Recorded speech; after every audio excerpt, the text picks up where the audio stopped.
Likewise. Hi. I'll be off for a second because I'm going to switch off the air conditioner. It makes an annoying noise. Righto.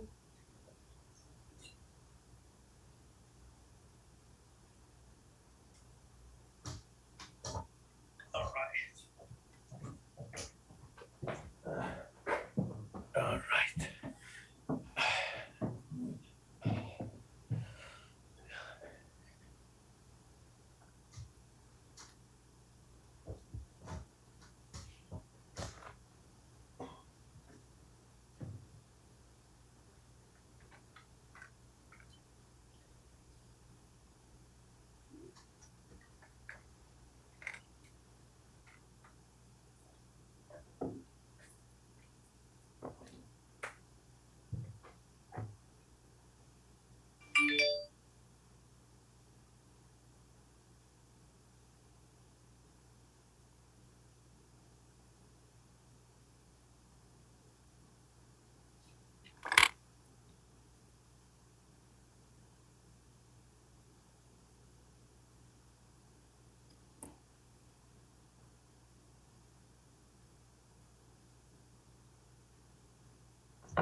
Recording in progress.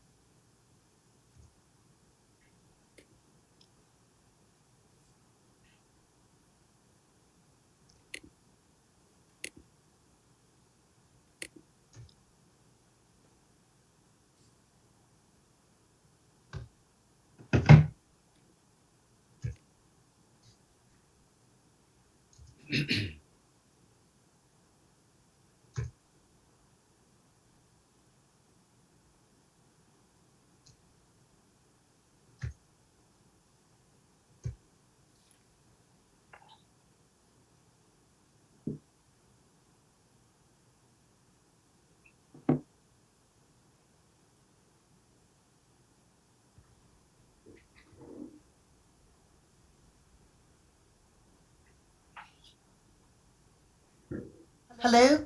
Good afternoon, good morning, good evening, depending on where you all are. Welcome back to the matter of silver, substance, surface, shimmer, trauma, this interdisciplinary international symposium online. I'm Helen Hills.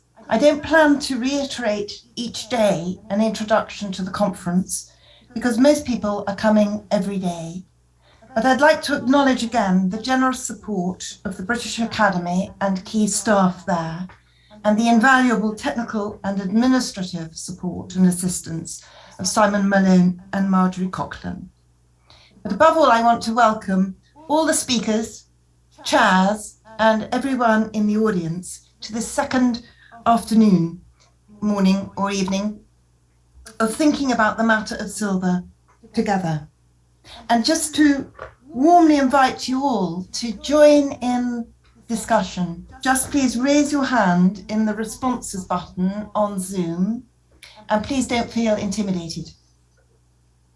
We're investigating together how silver came and comes to matter differently to different groups, artists, miners, assayers, smiths, silver thread makers, colonial entrepreneurs, aristocratic courtiers, in religion, in politics, and in the social, and how silver resonates across diverse disciplines, from anthropology to art history, and history to linguistics and literature. How might we think of silver as more than inert, passive substance, but rather as something potential, or something on the way to becoming something else? What do the practices of extracting and working silver bring to it and the interpretations of its powers? How is it inflected in relation to coloniality and what Walter Mignolo calls the dark side of modernity? How might it be seen as gendered and classed, or gendering and classing? How does silver connect to the cosmos, the elements, and how is it inflected by ideas about light and by light, to sight and to language? What colour is silver, and how has this been understood? How is this related to discussions of skin colour, for instance? What precisely does silver bring to these discourses? How does it inflect them? What does silver, its practices and philosophies, its refinement and gleam, have to teach us? And what does what it taught other people, or what they refused to be taught by it, perhaps, teach us about them? After the session yesterday, my head spinning with all the ideas and wonderful discussion. And here, Marjorie, actually, I'd like to share my screen, so I need to be enabled as a participant, please.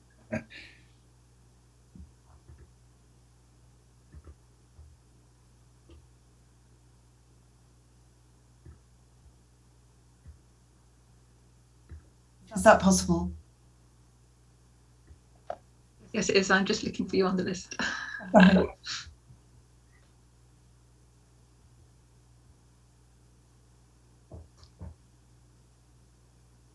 Thank you. It looks like I'm enabled. So yesterday, head spinning after those brilliant papers, I walked beside the river and brought this back. There with me today. Yesterday we had a series of wonderfully rich papers which led us on fascinating multipath journeys, from Alison Bigelow's brilliant analyses of language and the practices of early modern mining in the Andes, and the role of early modern print in the omission of indigenous and African knowledges from the accounts of silver, via Tom Cummins' Mesoamerican silver work recovered from the deep and seen in new light, to Tim Ingold's Shimmer of effective intensity, and Spike Bucklow's silvery, moonly erudition, steeped in the thinking of medieval and early modern philosophers. So my renewed thanks to speakers and chairs, and to everyone for your interesting, thought-provoking questions yesterday. And today, I'm sure will be just as stimulating. I have absolutely no doubt about that. We have 4 papers in 2 sessions. The first session is Deceptive Reflections. And I'd like to hand over now to Tim Schroeder, who is scholar of silver and former prime warden of the Goldsmiths Company, who will chair this session. Thank you, Helen. Can you hear me? Am I on? You are. Good. Well, good afternoon or good morning, ladies and gentlemen. It's a great honor to be chairing one of these panels, and I'm sorry, but only in a sense sorry, that this conference is not taking place as was originally planned at Goldsmiths Hall in London, because like all of the things that have come out of COVID, it has downsides, but it has definite upsides. And the upside to the fact that we're holding it virtually as we are is that it has enabled the international dimension of this conference to expand exponentially, really. And I think nowhere in this program is that clearer than on this particular panel, where our 2 distinguished speakers come from as far apart as Davidson College in South Carolina and the University of Vienna. That is about as far apart as, I suppose, Potosi and Spain. We thank the organizers of the conference for the marvelously inventive titles of not only the conference itself, but each of the sessions. And this one, as Helen said, is called Deceptive Reflections, Silver Objects and Colonialism. Our first speaker this afternoon is Jane Mangan, who is Mary Reynolds Babcock Professor of History and Latin American Studies at Davidson. Her paper is pre-recorded, and so we trust that that will work well from a technological point of view, but she is and will be very much present with us in person for the questions afterwards. Jane is focusing on the extraordinary phenomenon of the so-called Silver Mountain of Potosi in what is now Bolivia, but which was, of course, formerly part of Peru. Potosi is a unique place. It's wild, it's high, it in ordinary circumstances is virtually without, or was without population. And its wild topography and its ruthless exploitation was described in chilling detail in Chris Lane's Potosi, the Silver City that changed the world. Chris, of course, was one of our panel chairs yesterday afternoon, but was much too modest to mention his own book, which was published in 2019. So I would like to put the record straight on that, and not only that, but highly recommend the book. It's a fascinating read. But Jane is going to take us in a rather different direction this afternoon, looking not so much at artifacts and at the place itself, as looking at documents like wills and inventories to see what they tell us about everyday objects, the majority of which no longer survive because, as Helen would say, they're on their way somewhere else now. Looking at what the records of everyday objects tell us about attitudes to silver and about how they helped chart social structures in the colonial era. So on that note, Jane, over to you. Thank you. In 1620 in Potosi, 2 tupos, or dress pins, sat in the store of a Señor Almendras. These pins were large, made of silver, and decorated with chains and bells. Without the person using them to fasten a cloak, they were objects out of context, sent into storage in exchange for pesos by a young mestizo woman named Ana de Cabrera. When Cabrera made her will, she specified that she had never intended to leave these pins with Almendras permanently. Quote, "I have not wanted to sell them because they were my mother's," she dictated. We might imagine what Ana de Cabrera's mother, the indigenous Isabel Moyoma, wore when she dressed. From written and archaeological sources, we know that she probably donned a tunic called an anaku. She also added a chumbe, a belt, to the anaku, and she may have worn a headdress known as nanaka. Then she covered her outfit with a shawl called a yiquia. Even after having put on all these articles of clothing, her outfit would not have been complete. Andean women, commented the Spanish chronicler Murua, quote, "fastened these shawls with some large pins of silver or gold, a bit wide at the end, which they call topos." In 2005, I used Ana de Cabrera's example in my book on urban trade in Potosi as a window onto emergent urban trade practices. It was also a poignant example of the uses of material culture wrought of silver in the colonial age. It is to this application that I'm turning in my current work. Broadly defined, I'm writing a history of material culture and built environment in cities between the 16th and 17th centuries. A significant part of Indian material culture was silver, given the mining that occurred in the city of Potosi. Some silver items were household items, others religious, still others items of personal decoration. When a historian wades into the study of material culture, they encounter a crowded scholarly riverbank. Art historians and archaeologists have fully developed methodologies for the study of objects, as well as visual representations of objects. Just to name one, I'll highlight the work of yesterday's presenter, art historian Tom Cummins, on the Andean drinking vessel known as the Quero. Historians have developed material culture histories less so.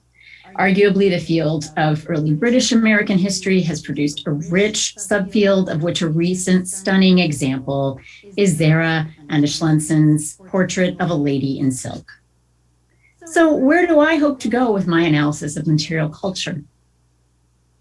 With regard to silver objects, there's still quite a lot we don't know. It's a reasonable assumption that silver objects were more readily available in the Andes because of the great quantity of output from the mines at Potosi. Despite the amount of silver being shipped to Spain, we know that lots of silver made its way into alternative markets and into non-Spanish hands. How did that look at the level of daily life? Did households in urban areas like Potosi have more silver objects than other places? How did production, acquisition, ownership of silver objects vary among Spaniards, indigenous peoples, and Afro-Peruvian households? When silver objects became commodities, how did that impact who consumed them? And finally, how did objects of silver culturally associated with either Spanish or indigenous culture prior to 1532 change in their colonial context? Topos, or dress pins, I argue, give us a careful case study to explore some of these questions, and to my surprise, have become the focus of my work to date. Peruvian archaeologist and anthropologist Luisa Vetter Parodi has published pioneering work on the topo. Her articles and a book publication analyze the pins from both a perspective of change over time and contemporary use. Her work has been indispensable for me as I study these objects in wills and other documents in the 16th and 17th centuries. I seek to complement her scholarship with a bottom-up granular analysis of the topo, situated relative to specific individuals in very specific living spaces in urban environments. My talk for today is organized into three main sections. First, I delve into analyzing the pin itself, with specific attention to how its shape and usage change over time. Then I explore its place in urban colonial life by elaborating on how this object is at once old and new in economic and social contexts. Finally, the paper turns to consider how the topos fit into the lives of individual women. Analyzing topos in Indian cities exposes information about how the use and significance of the object changed in the colonial era.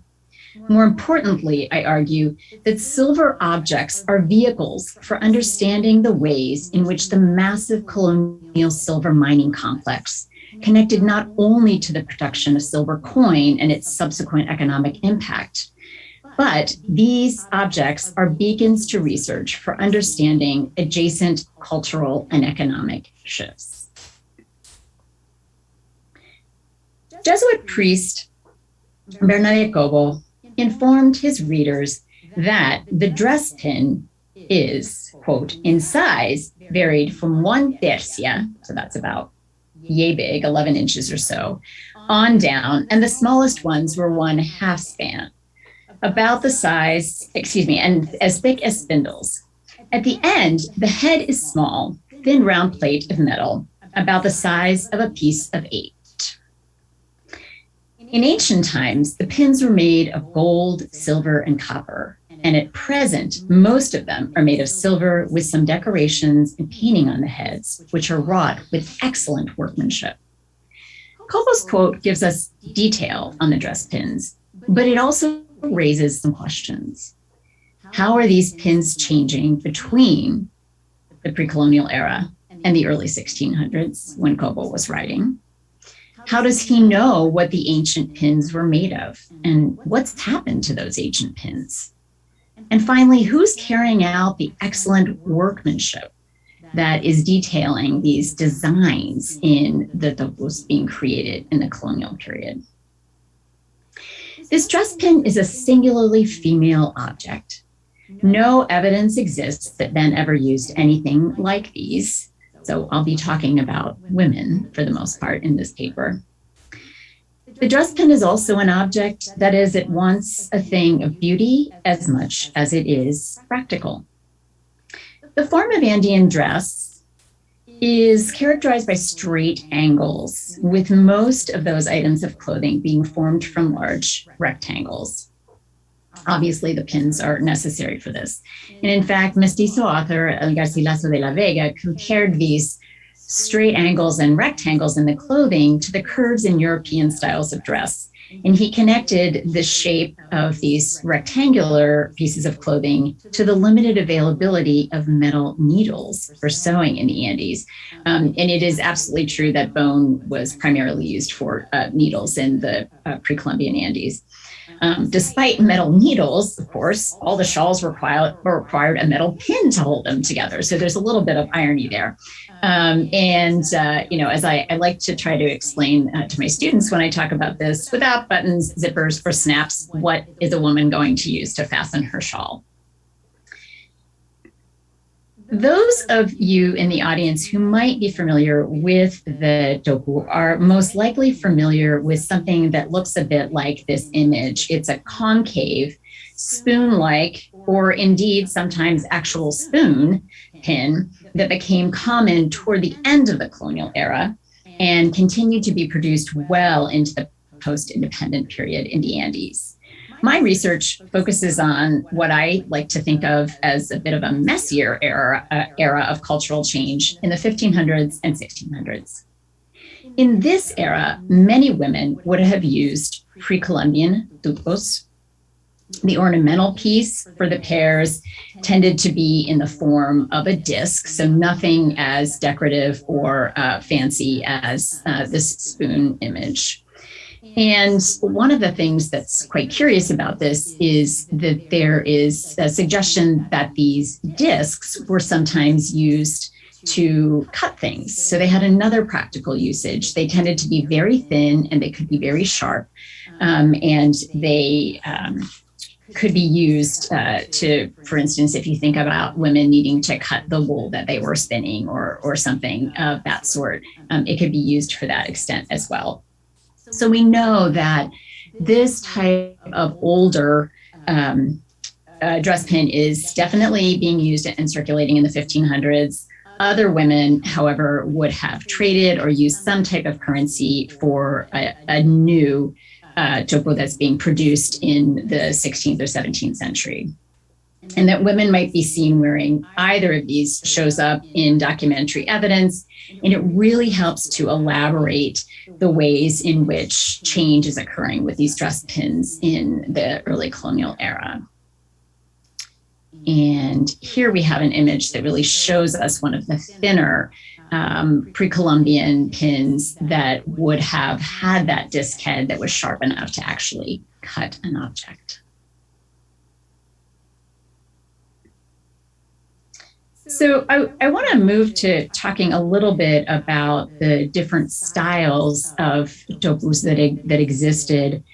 Women utilized them in pairs, which we can see in the image on the left-hand side, to fasten the anaku or the tunic, right? So it would have been pairs that were really more vertical than anything else in terms of their positioning. And then singular dress pins were used to fasten the shawl, the ikia. We can see that on the right-hand side. And those were going to be positioned horizontally or sometimes a little bit more vertically.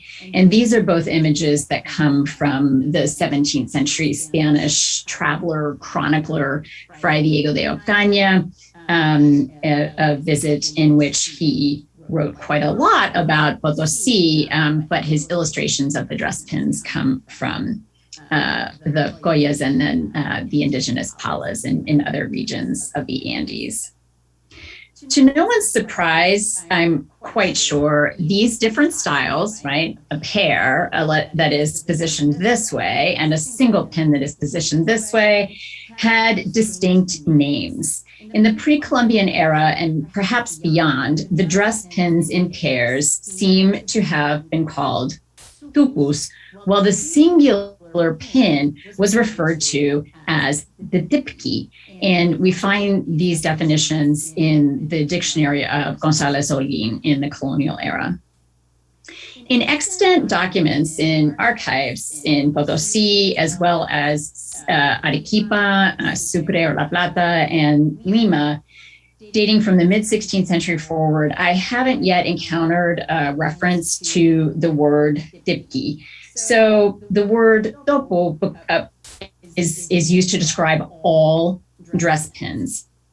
So while we have that word making the transition, right, to written Quechua in Spanish language documents, the word dipki does not appear to make a similar transition.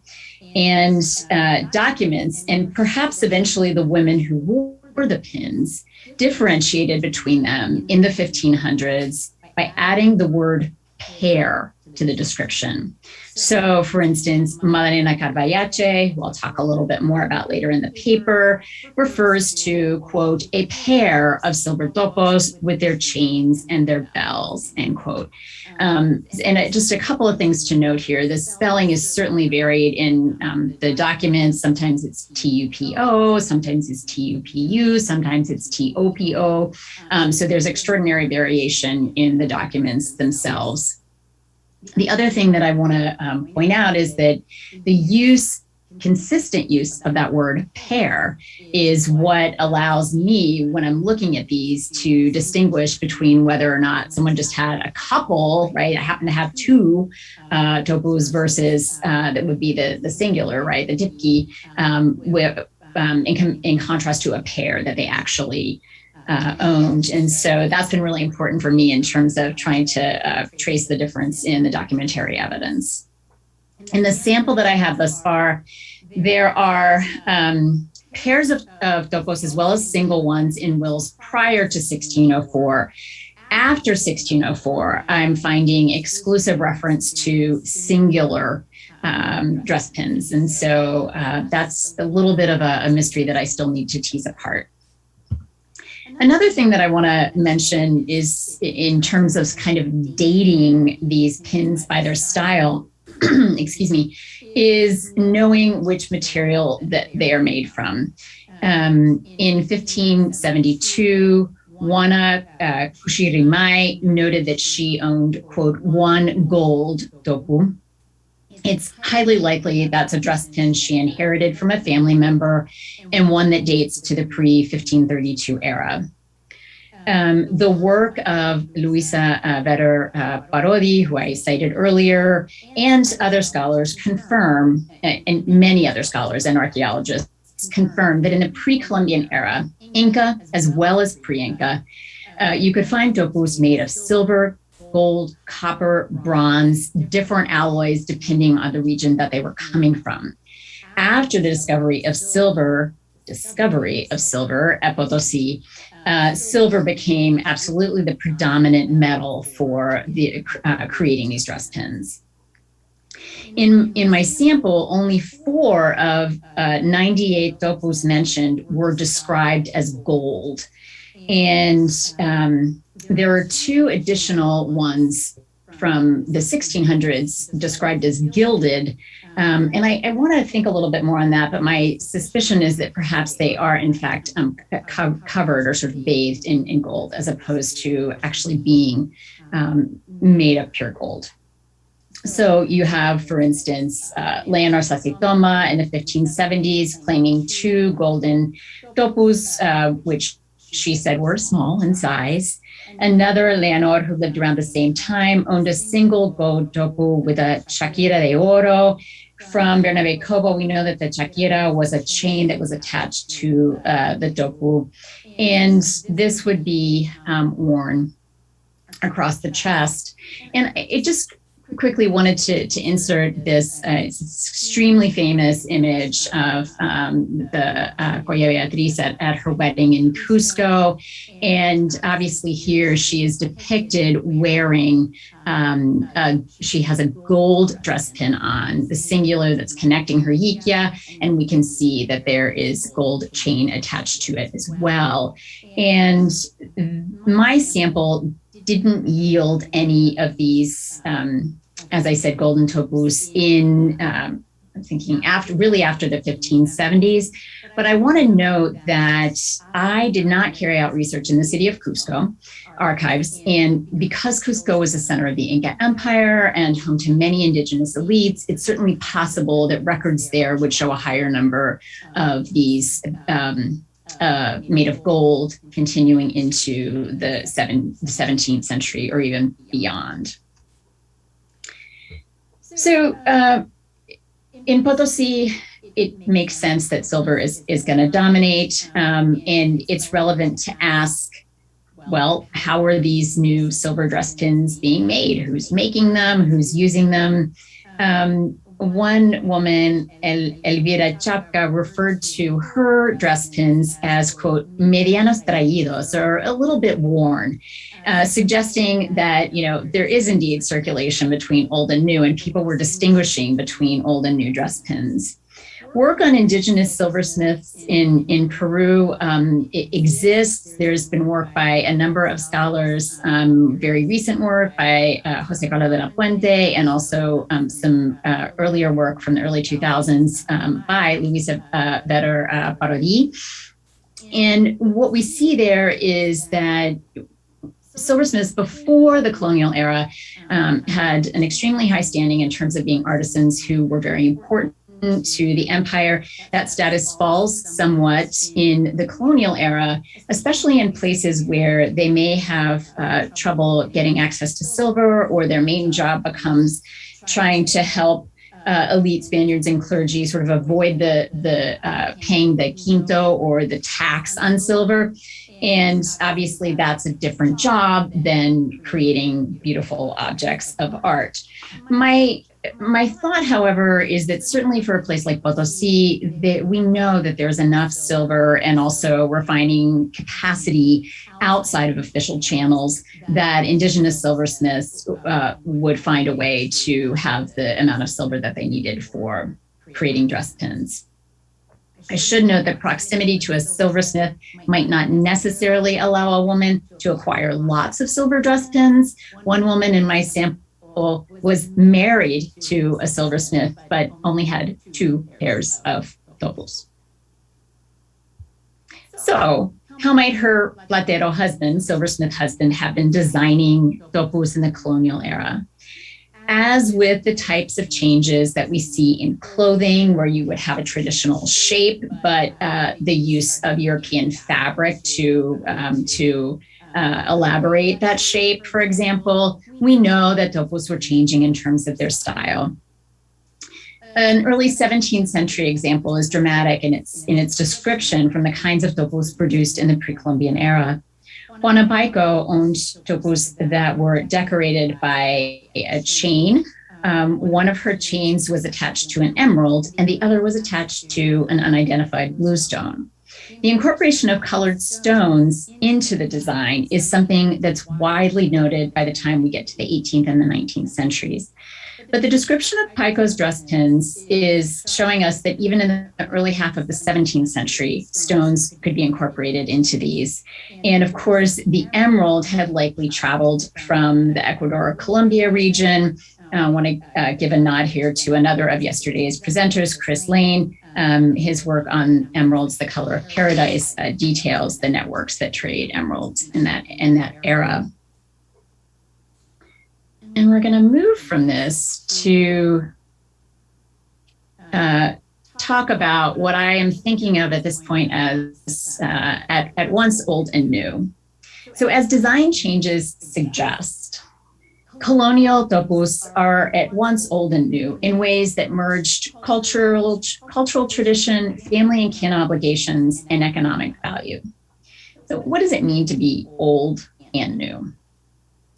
This is significant to think about, right? Attending to the cultural resonance of wearing a dress pin, fashioned of newly mined and refined silver in a world that has dramatically changed over the space of 4 decades. Women continued to use these topus, though more and more they wore single pins, not double. They were made of silver as opposed to gold, copper, and bronze, and women thought of them, these pins, having both an economic value in the colonial market. At the same time, they continued to view them as a cherished item that they would pass on to the next generation. As people in cities began new economic practices, topus, like many other objects, took on economic significance that was very much tied to colonial era ideas about exchange and value. And this marks a very significant change from pre-conquest use of the topu. The understanding of the value of a topu could now be measured in pesos or in its weight in silver. Ana de Cabrera, whose example opened the paper, noted of her pawned topus, quote, "I have usually been given 14 pesos for them."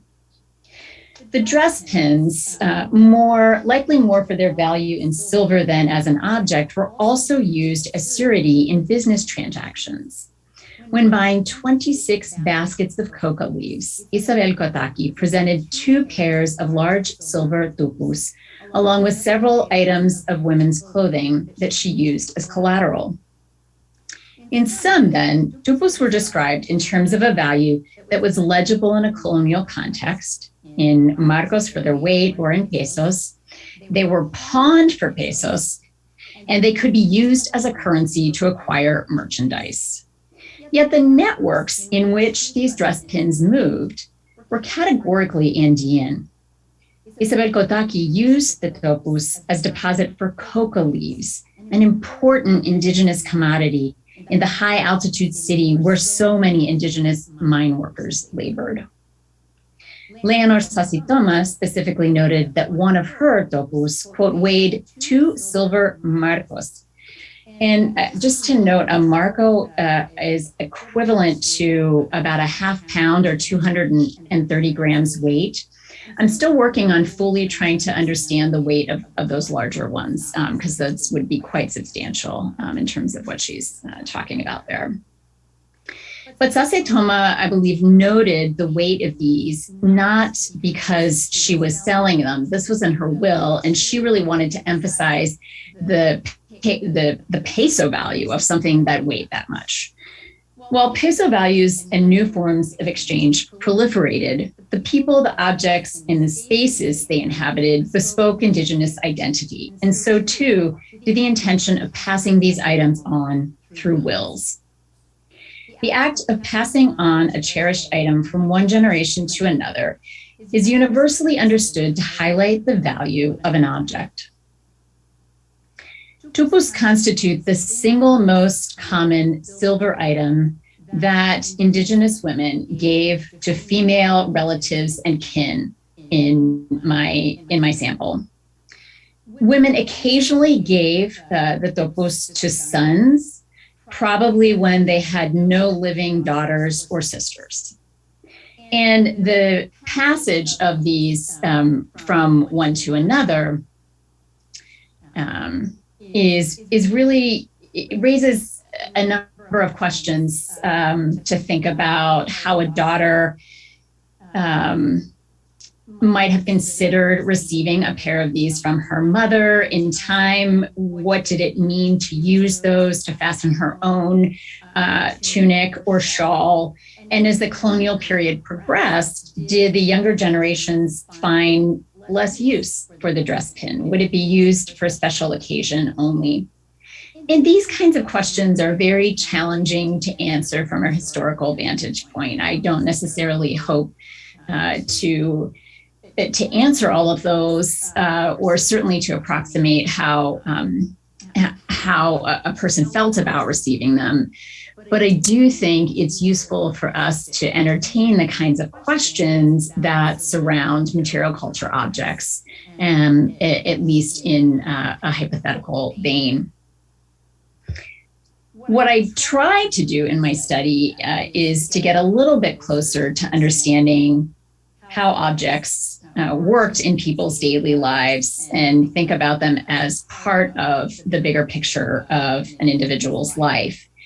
And so this leads me to the final section of my paper, where I will talk about the individual examples of Leonor Sasitoma and Madalena Carvache, both of whom I've mentioned briefly earlier in the paper. Both of these women lived in Potosi in the late 1500s. Sasitoma appears to have descended from a noble lineage. She refers to herself as an India Pala, right? Essentially akin to a princess, certainly elite status. She talks about her father, Luis Sasitoma, as Inca. Her sister, Maria, lived also in Potosi and was mentioned as a source of knowledge about her debtors, in fact. So she was likely in close contact with Maria. Her brother lived in Cusco with his family, his wife, Madalena Yache, and two sons, Domingo and Juanico. No information suggests where her mother, Juana Polonia, resided. However, she was still living in the 1570s, and she was the main heir for Carvallace's estate. For Sasitoma's estate. She wanted to be buried in one of the churches in the indigenous parishes of Potosi. She had extensive belongings. She was all her goods indicate that she was likely a clothes merchant. She also had almost 60 pesos stored in a trunk in her home. And the only silver items she mentioned, other than her dress pins, were two large silver cups. Her life in Potosi was characterized by racially diverse networks, bustling economic activity, and abundant material culture objects in the home that she owned. Interestingly, she also had belongings in the city of Cusco in possession of an uncle on her father's side. So just have a little slide here that gives an idea of the distance between Potosi, where she lived, and Cusco, where she had family ties. And so it is certainly quite some distance, but she traveled that during her life and made her life in Potosi. So she had a wooden trunk where she had, among other objects, 3 pairs of dress pins that stored in her uncle's house in one of the rancherias or indigenous neighborhoods in Cusco. And these were remarkable for their size and composition. One of these was the pair that weighed 2 silver marcos, and that was adorned with bells. And the other pair was made of gold. What do we make of the fact that these pairs of dress pins, very valuable ones, sat in a chest in the house of her uncle? Because she left these in Cusco, I'm suspecting that she lived at least part of her life there. The fact that she has the gold tupus connect her to and further confirm, I think, her elite status. And we know that these would have been produced likely prior to conquest, right? Because they were gold and not silver. And so these were likely ones that had been in the family for a long time. She stored these with her paternal uncle. However, in her will, all the pairs of the topus went to her heir, who was her mother. So her mother would receive all the dress pins in the event that Sasitoma predeceased her.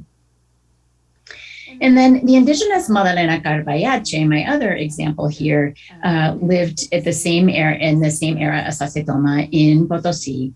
And she makes no reference to any elite indigenous status. Her urban colonial identity included extensive economic transactions, devotion to Catholic confraternities, presumed burial in the main church in Potosi, not in one of the rancherias.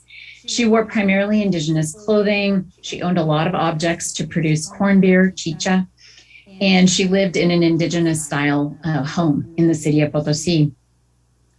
Carbayache possessed several dress pins, and she declared, interestingly, that she had given a pair of large ones as well as a small one, all silver, to a miner named Luis Hernandez, who lived in Potosi. And Hernandez was supposed to, quote, sell them and give me the money, she noted. Why the miner seems like a good person to sell these, I'm not sure. I wonder, right? Was this the sale of objects to be melted down? There isn't further specification on that, although we might guess. But in addition to those topos that she was trying to sell, she had some that she kept for herself. And the very first object of material culture that she lists in her will is a silver topo. Not a simple one, but one that comes with little chains and bells. It's her single object of adornment in her will. There is no other jewelry, no earrings, no necklaces. It's also her only silver possession, the single shining object at once old and new in Carbayache's very urban, very colonial, and very indigenous life is a dress pin. And having finished with those two examples, I want to move on to conclude. No other metal object of indigenous adornment is as oft mentioned in documents or collected in archaeological digs as the topo.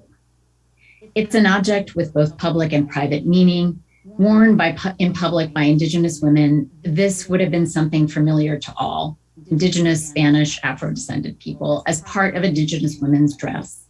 However, it was also private in the sense that it was an object that you shared with your closest kin and family, and its removal signified a transition from exterior to interior spaces, from public to domestic, right? So when women entered their home, typically they removed the shawl. So they would remove the dress pin, take off the shawl, keep the tunic on. Additionally, this was not only worn in life, it was also incorporated into funereal ritual. Archaeologists have uncovered both full-size pins that would have fastened clothing, as well as miniature topos meant only to be interred. That the topo forms part of burial offerings in the miniature as well as the real life object size highlights further the importance of these dress pins in Indian culture. Archaeologists have located dress pins in many ritual burials known as capacocha, and the presence of the dress pins in these archaeological sites helps scholars identify the gender of individuals. Dress pins unearthed in 1989 at the burial site atop the Pichu Picchu volcano, which we can see here. It's near the city of Arequipa.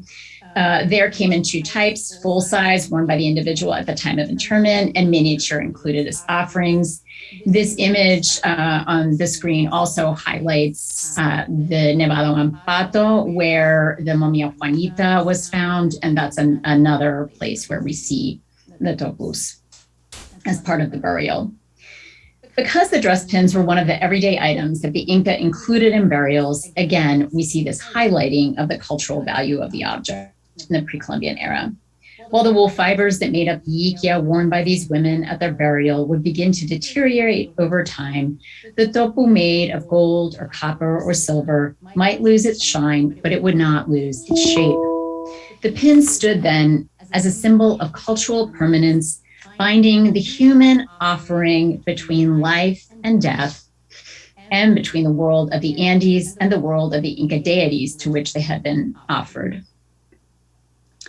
In the colonial era, the topo loses place in the transition to afterlife and burial, but its significance in daily life is powerful. All of the extant colonial descriptions of Andean women's dress included not only discussion, detailed, of course, of the clothing, but also Spanish priest Bernabé Cobo, in his Inca Religion and Customs, writes 3 paragraphs on women's dress. And an entire one of those 3 paragraphs is dedicated to describing the topo. He declares that, quote, these pins are by far the most decorative ornament that they, Indigenous women, wear. He concludes, quote, "These pins are very special." 17th century Potosi resident Ana de Cabrera would concur with Cobo's assessment at a most personal level. She specifically used a clause in her will, dictated, by the way, as she was pregnant with her first child. She used that clause in order to recover her mother's dress pins from a pawn shop. As chronicles and notary documents alike reveal, these special objects offer a window onto important changes in the colonial era. The connection of the shift of mining, both in terms of what is mined as well as the massive scale of that operation, to the production of objects as well as currency. The changing form and function of dress pins as its users pick and choose from new options. And the continuation of tradition alongside the novelty of innovation. Special pins indeed. Thank you. Well, thank you very much indeed, Jane. That was a really interesting case study of a highly specific subject, which you show very clearly has got wide-ranging applications in terms of reading of society and so forth. There's much more I could say on that, but I see we're a little behind time now. So I'm going to move on straight away to our second speaker, Sergius Cordera, who is from the Department of Philosophy at the University of Vienna. Thank you very much. I'm sorry. Forgive me. I was just trying to do something on my screen. I wasn't sure if I was visible. But just before I hand over to you, Sergius, I'd just like to say that you're going to be touching on another somewhat uncharted region of silver, namely the constant attempts throughout history of forgers to produce metals that could be successfully passed off as if they were silver. And I think you're going to be looking at this through the prism of a number of 16th and 17th century German texts on the subject of assaying and metallurgy. So Sergius, thank you very much, and over to you. Thank you very much for that very nice and concise presentation, Tim. I'm mostly going to speak about 16th century texts, and I'm just opening my presentation. I hope I will succeed. Right. Here we go. Here we go. I hope you can see me. I hope you can see that presentation. Welcome. So many thanks to Helen and for organizing this conference, and of course to Marjorie and to Simon and to Tim for chairing this session. I'm going to address, so to say, the topic as Helen has framed it so wonderfully today: silver trying to become something else, the other way round, something else tries to become silver, or somebody else tries to make silver, which isn't quite silver. And counterfeiting silver coins and objects really seems to have been a rather common criminal practice in 16th century across Europe. Again, Naples is a case in point. In her mesmerizing introductory talk, Helen yesterday has already highlighted the importance of Naples for our topic.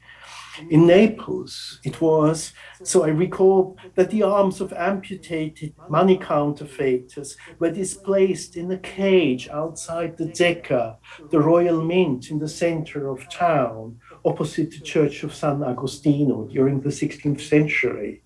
I have no photographs of that. In a publication, though, dating from 1603, the renowned and notorious Neapolitan polymath Giovan Battista della Porta found it expedient to advertise the usefulness of his art of physiognomics by the following edifying account. I'm going to read out the English translations, and for the snobs amongst us, I've left the original for the presentation. So he says, shortly before I wrote these things, I counseled a friend of mine to avoid the company of a certain ugly and unlucky man, and advice he didn't want to hear, as his acquaintance had promised him riches.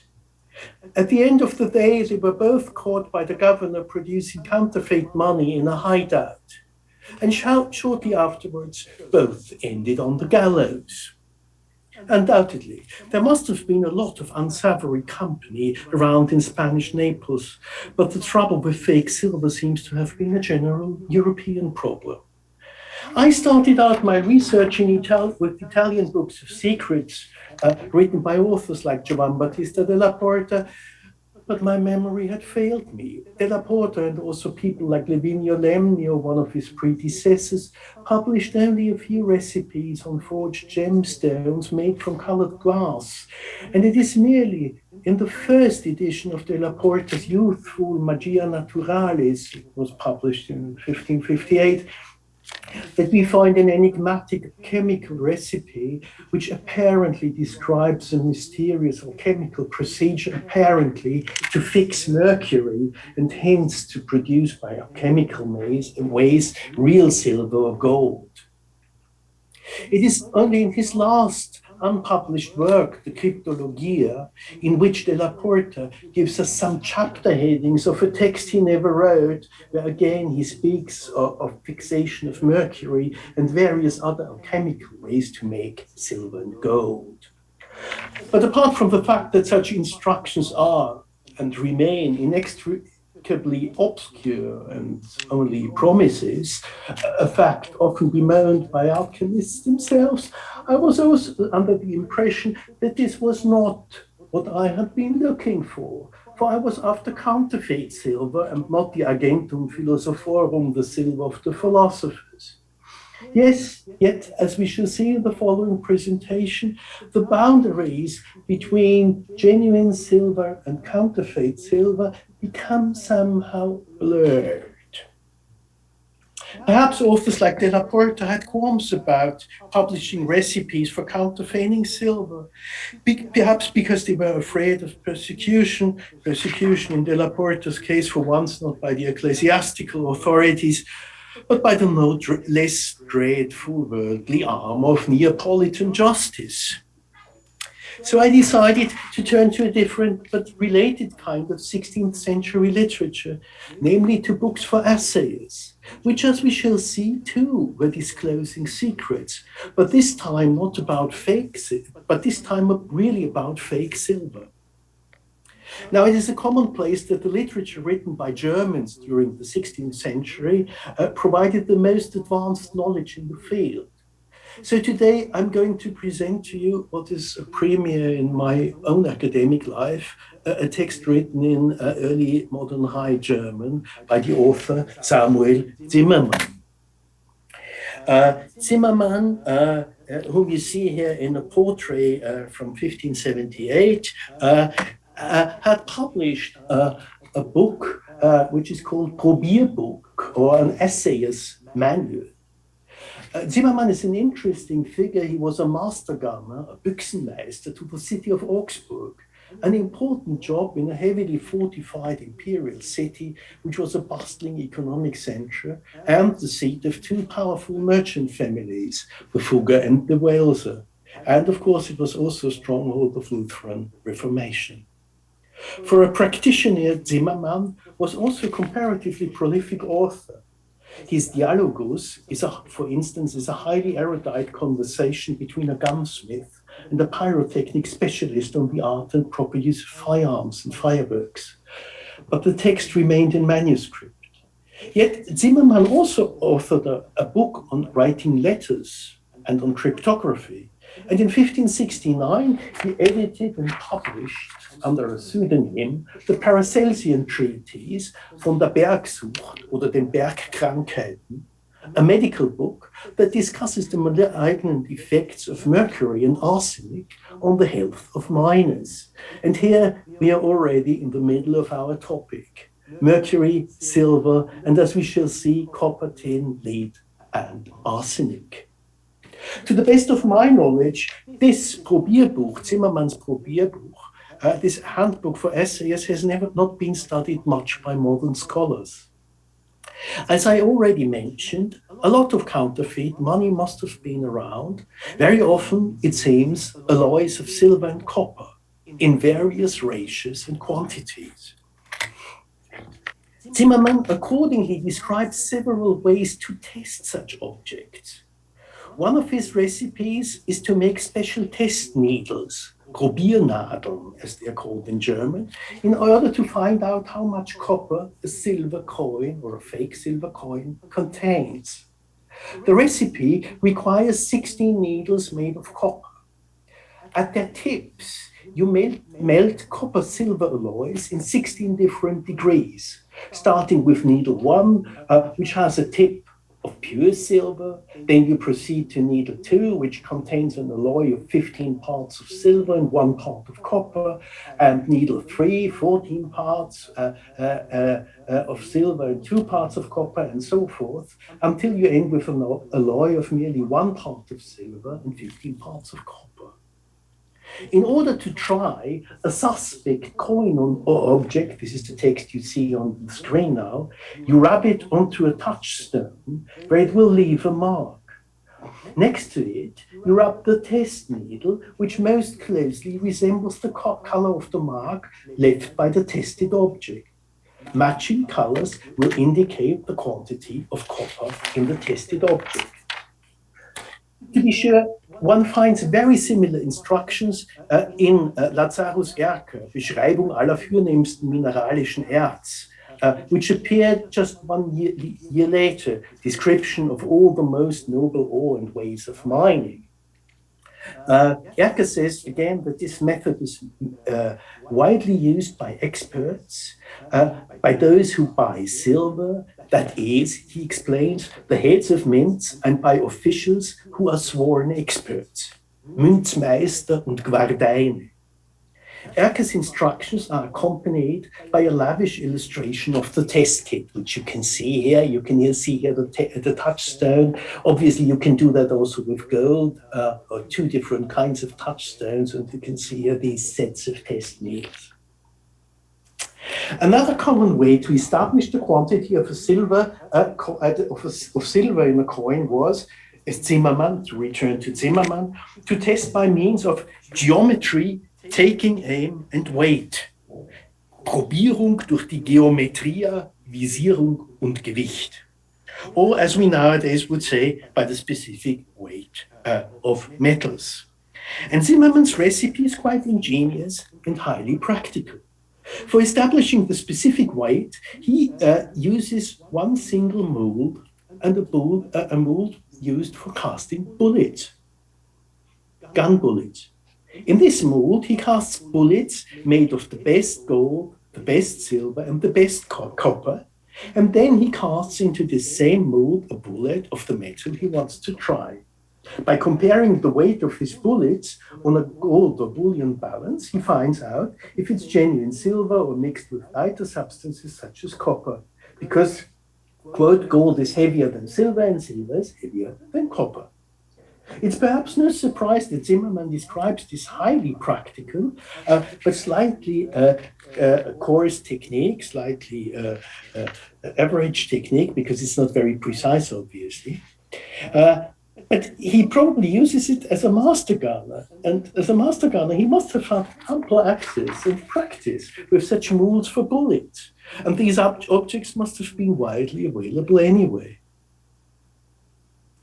One might well wonder, or I wonder, whether such essayist techniques to establish the specific weight of metal might perhaps have fostered widespread beliefs about the magical properties of silver bullets, which allegedly never missed their aims, or with the magic bullets, the so-called Freikugeln in German, used by marksmen who had entered into a pact with the devil.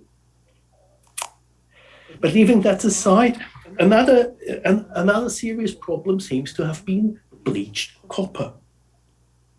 Zimmermann says that counterfeit silver coins are made out of that material, and they are so similar to silver in surface and body that boorish people, peasants, are deceived by it. In order to find this out, one has to immerse filings of such suspect coins into aquafortis, into nitric acid. I find it quite interesting to note that despite Zimmermann's disclaimer that only peasants could be deceived by bleached copper, and not his imagined reading public, students to become assayers, Zimmermann nevertheless found it expedient to reproduce this testing method. I believe that Zimmermann here with bleached copper means, or he's talking about cuprum album, white copper, that is a copper arsenic alloy, about 2/3 of copper and 1/3 of arsenic, which was melted together with tartar several times until it had become a homogeneous silver, until it had assumed a homogeneous silver hue or color. Actually, this arsenic copper alloy is highly poisonous, and it is not a very stable substance. It quickly acquires a yellowish hue, and it darkens when exposed to air. Yet, covered with genuine silver, it was used as a substitute for solid silver objects, and in that state, it was also used for counterfeit money. To detect such forgeries with a silver coating on them, Zimmermann advises us to make deep scratches onto the surface of suspect items or coins. In Erker's manual, we find very similar and even many more elaborate methods to test the specific weight or detect bleached copper. Yet, Erker does not mention the following recipe we find in Zimmermann. Again, it is actually a rather ingenious and straightforward instruction for the production of counterfeit silver. The text says, of the extraction and addition of coins of gold and silver gems. It is not the smallest swindle and deception which happens through the extraction of coins and all kinds of gems, because by this means the weight of a coin or a gem is reduced without damaging the stamping or image, and in this way no one will be able to perceive the alteration. This fraud of extraction is done in such a way. You put mercurium vivum, I leave that untranslated, into a gentle coal fire and put the coin into it, a golden florin, a crown, or a ducat, for a short while. And then you take the coin out and weigh the coin to see how much silver mercury has extracted from its weight. And once they have extracted as much as they want, they stop to put the coin into the mercury bath and instead lift the coin above a little coal fire and put the coin into it until it is hard and strong again. Now, I was quite excited when I found these instructions, because Zimmermann tells us here that this technique is quite common in his time. His recipe is straightforward and instructs us how to do something quite illegal and disreputable, namely how to extract silver or gold from coins or gems by means of amalgamation. He seems to have had second thoughts about publishing this recipe, as the instructions quite abruptly, as you have probably noticed from my reading, from a direct appellation to the reader from you to the accusative they do. Other authors must have either consciously avoided to publish the recipe, or they were ignorant of it. A case in point is Lazarus Erker's treatise, where I don't find this recipe. Zimmermann's instruction is actually quite an ingenious procedure in which the extracted silver can be separated by heating the mercury and then immerse the silver coin into it. The principle of the operation being that mercury dissolves silver to form amalgams. The process of silver amalgamation was certainly known in Europe well before the 16th century, especially with the Germans, who had the greatest expertise as mining engineers. Even though Zimmermann's description is instructive, his terminology, though, is a bit obscure in one point, and perhaps deliberately so. For Mercurius vivus is an uncommon name for mercury. Zedler's gigantic mid-18th century German encyclopedia lists the following words under the lemma hydragus, quicksilver. Mercury, Mercurium, argentum vivum, argento vivo, and German quecksilver or quicksilver. Now, I'm not sure whether Zimmermann actually wanted to indicate that his recipe contains other ingredients, such as brine or perhaps even copper sulfates, as they were used for silver mining in the Spanish colonies in the Americas, about which we have heard already so much. I'm saying this, for as we have heard yesterday from Alison Bingelov, the famous Pascio process reportedly invented by Bartolome, or not, by Bartolome de Medina in Pachuca in 1554, a mixture of these substances was used to extract silver from its ore. I leave that question out. But Zimmermann has also very, very interesting, so far we have met Zimmermann as somebody who's a sober-minded, streetwise, hard-boiled assayer, a no-nonsense guy. But it's quite important also to realize that when it comes to alchemy, Zimmermann becomes much more wavering in his attitude. And for the rest of the time, what I'm going to talk about is he was not quite sure whether one could not process silver under certain circumstances or produce artificially gold, but only under certain circumstances.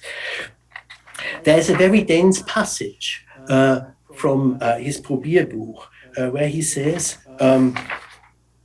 because most of all, I'm again reading the translation, because most of all nature herself has to give birth and conceive, and therefore beware of wrong and mendacious recipes, which are written by fraudulent alchemist poets, and of which all books on alchemy are filled. The great promises of gold and silver are so futile that they will not even give a corresponding quantity of lead. Because all those who want to make a tincture, an elixir, or augment of common marcasite, or by means of this win a fortune, must commonly only perish in this and die in great poverty. Now today we understand by marcasite white iron pyrite, that is iron sulfate, which shines like gold. But in early modern Europe, the name marcasite also denotes the element bismuth. And bismuth, because of its shiny silverish appearance in its turn, is often confused with tin and lead. And hence I think that Zimmermann's gemeiner marcasite, common marcasite, is lead galena or galena, that is PBS. Welcome to an acquaintance from yesterday. Spike Bucklow's presentation yesterday has also already introduced us to galena. I couldn't resist or refrain from showing this to you again. Now, the point I'm going to make is, which is very much also in tune with what Spike Bucklow has said yesterday. Galena contains silver, or at least in some ore. Lead includes silver. And for authors like Zimmermann, it was not quite clear whether the silver contained in the lead was just the same substance, but it hadn't developed. It had not been bred by Mother Nature fast enough or wide enough to become refined silver. This is an opinion that was quite common in the 16th century. We also find it, for instance, in Manocchio Biringuccio's De la Pyrotechnica, another Büchsenmeister, another master gunner, this time from Italy, who in his De la Pyrotechnica of 1540 speculates, or rather states as a fact, that these metals somehow are being bred by nature in its bowels inside the earth, and they ripe to become silver. So we see that these assayers techniques, which I have introduced you to briefly over the past minutes, do come inside a larger mental framework, or a larger intellectual framework, which conceives also of metals as being something in transformation, as being something that can be developed, and as being objects which lead some sort of lives of their own. And now the big question is whether you can speed up this kind of breeding, whether you can help nature by art. This is the big question all the natural magicians are asking. But the really interesting thing is that Zimmermann has an answer to that. And he says, in thousands, perhaps in thousands of alchemists, perhaps one will be able to produce real silver or real gold, but only by the help of the means of the grace of God and by prayers. Because God can do very many other things, that is his argument. And the only reason why the Christians at the moment are incapable of transforming these materials, or so few Christians seem to be successful in that, is that the devil is amongst them. So this is quite surprising for a streetwise assay, or at least I was quite surprised. No, I wasn't surprised. I think it shows us that even people who are assayers, who are by profession have to be very sober-minded, people who really have to know what they're doing, not to be fooled. This undercurrent that art, by the grace of God, can really change materials was very strong. And obviously, this is a discourse that also has religious undercurrents, very strong religious undercurrents. And as I said, Zimmermann's hometown was a Protestant town, a very important Protestant town. I see that I'm running out, or that I've run out of time, and I thank you very much for your attention. I just show you my last slide, which is from Erke, where you see a workshop, a silversmith's workshop. This is original from the 16th century. Thank you very much.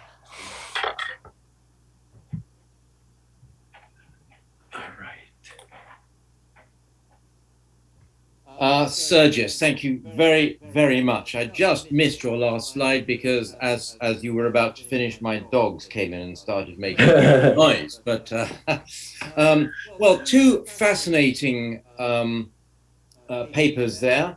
And thank you both very, very much.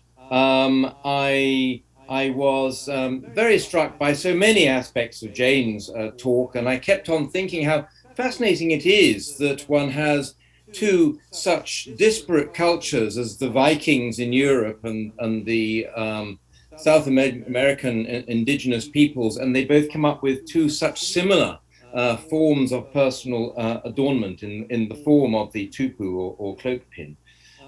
Sergius, thank you. That was such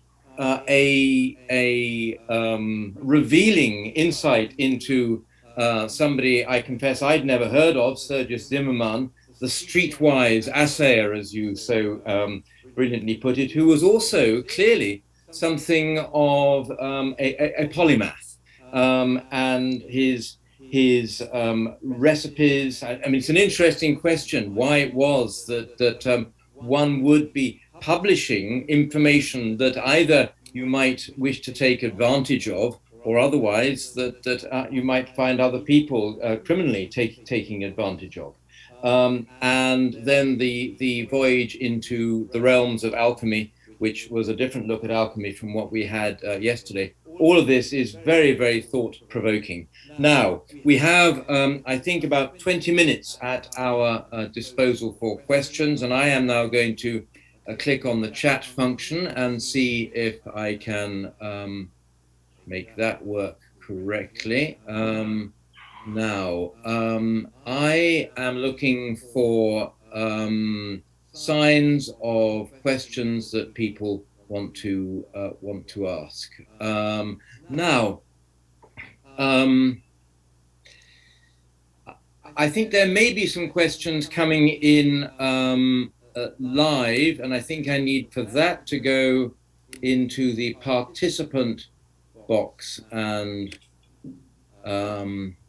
see if I see any hands coming up there. There is actually one. Helen, that is in fact you asking a question, is that right? Yes, thank you. Thank you very much, Tim. And thank you both for these really fascinating papers. I've got a couple of questions, one for each speaker. My question, two really, I suppose, for Jane, whose paper I found so interesting. You talked about the way in which the tupus were bequeathed by women to their families. And I wonder, is this distinctive to the tupu, this mode of bequeathing, or was that typical of the way they also left other possessions, clothes or other aspects of their possessions? So what's specific about the way in which tupus get handed down is one of the questions. And then the other question, and you must forgive me if you spoke of this and I missed it, relates to this very interesting taking up of the spoon, the fashioning of the spoon. And I wonder if you could say a bit more about that, this incorporation of the spoon, the refashioning of the spoon to do something quite other from, consuming food to pinning the clothing. And related to that, I wanted to, if you could tell us a little bit more about the actual making of these objects, how you understand that fashioning of the objects so that we can see the form as not just something fixed, but something that is a product of a process, as it were. And my question for Sergius, your wonderful paper, so full of ideas, it's going to take me a day or two to filter down, but I wonder what you know about these counterfeiters, who they were, where they worked, whether they were identified with certain sorts of social groups or certain geographical locations, so certain social classes and so on. Is there a sharp divide between the sort of silver police, as it were, the assayers, and the silver frauds, or is that more actually, does someone like Zimmermann know an awful lot about this for other reasons? And related to that, you touched at the very end on this very interesting question of the relationship with religion and the problem of, or the question of consubstantiation or of transubstantiation being so present in, here. Could you say a little bit more about that analogous, interrelated co-presence? I'm thinking really, obviously, of Lutheranism, actually, in relation to the, his wonderful image of the red hot heat in the iron. Helen, I'm going to, there are questions for both speakers there. I'm going to suggest that Jane answers her questions first. And both speakers, if you could try to keep your answers as concise as possible, because we've got quite a few questions coming in here, and it'd be nice to air as many of them as possible. Jane, over to you. Thank you. Great questions, Helen. In terms of the bequests, absolutely women are making bequests of other objects. And we know from many other studies that clothing is very significant. That's typically how women hold their wealth among indigenous communities in the Andes. So what I'm really interested in with these dress pins is that when we look at the objects that women may be passing from one generation to another, there's no question about the fact that if we think about a silver object, that's the single silver object that is being passed down from women to their daughters or others. And so that's the piece of it that intrigues me. And I'll since there are three questions, I'll keep moving on this. In terms of the spoon shape, as I mentioned in the talk, that's something that many people are much more familiar with because this is something that happens well into the Republican period, past the colonial era. And so many more of those are available as objects in museums that people can study and people can look at. And that transition is something that really doesn't take place well, in the written descriptions, I can't see that taking place in the 1600s.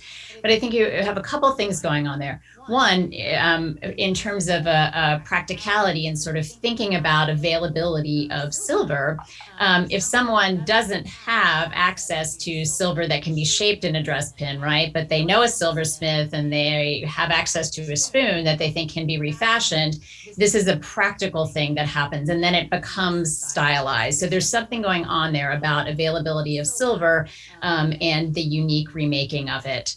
And then in terms of the process of the objects being made, this is something that I have to do a lot more work on for sure. We know that silversmiths are really being, certainly there are, obviously there are European traditions, there are indigenous silversmiths who've worked before, and so that there are changes that are ongoing.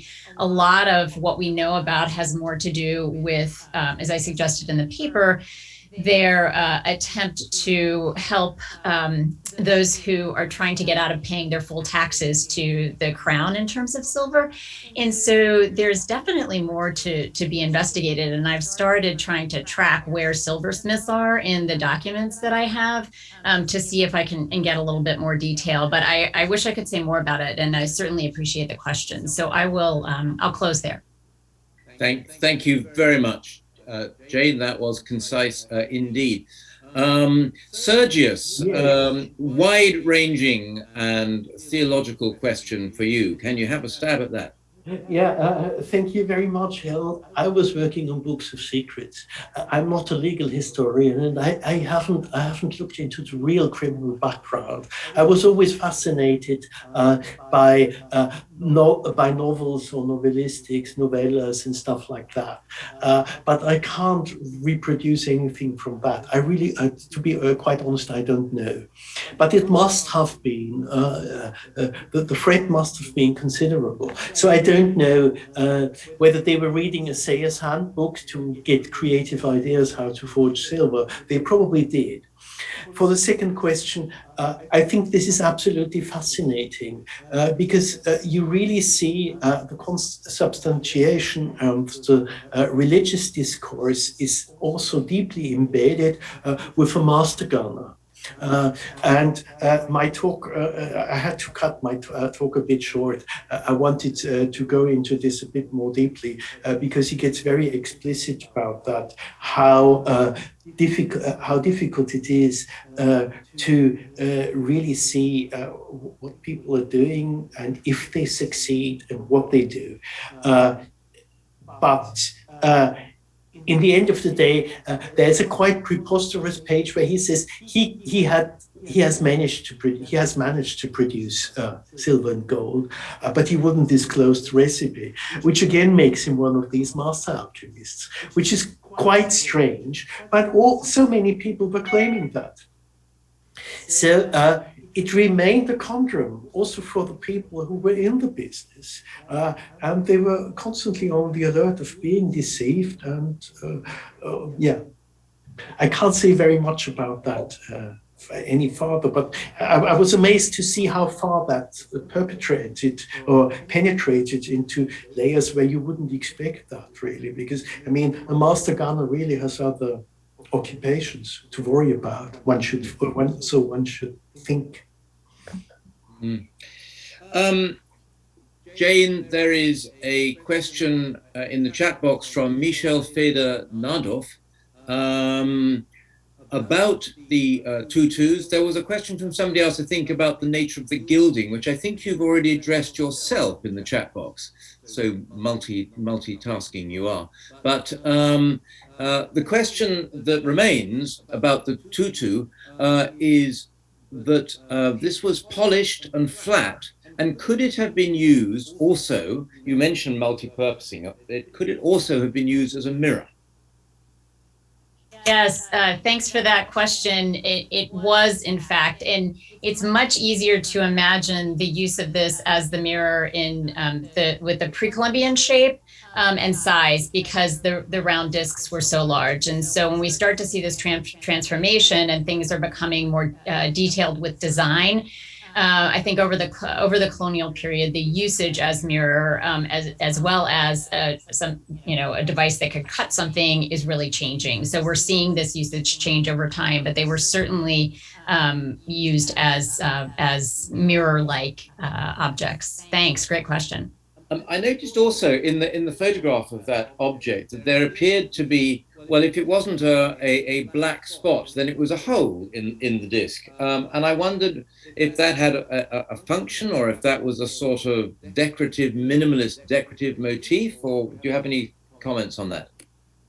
I love the idea of the minimalist decorative motif, but that hole would have been a place where you could add say a string of wool or cotton with a bead that was attached. So yeah, okay. Absolutely. Good eyes. Now, Elena Phipps has a question live. Elena, over to you.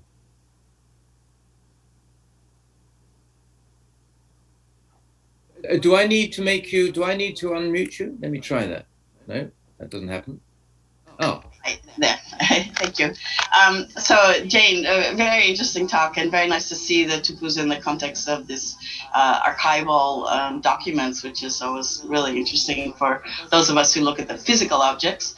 And one of the things I wanted to comment was how the tupus are actually worn. We see from Wamapoma the drawings of where the large round part is down below and the pins go up. And then those holes serve as the place for the cord that is wrapped in a figure eight that hold it really in place. Although interesting that Ocaña shows them with the big decorative thing up on top. But when you think about these pins, they're quite sharp usually, and they would be going straight into a woman's breasts. Although the dresses, when they're usually pulled down a bit in the front so that they can adjust the position of the pins.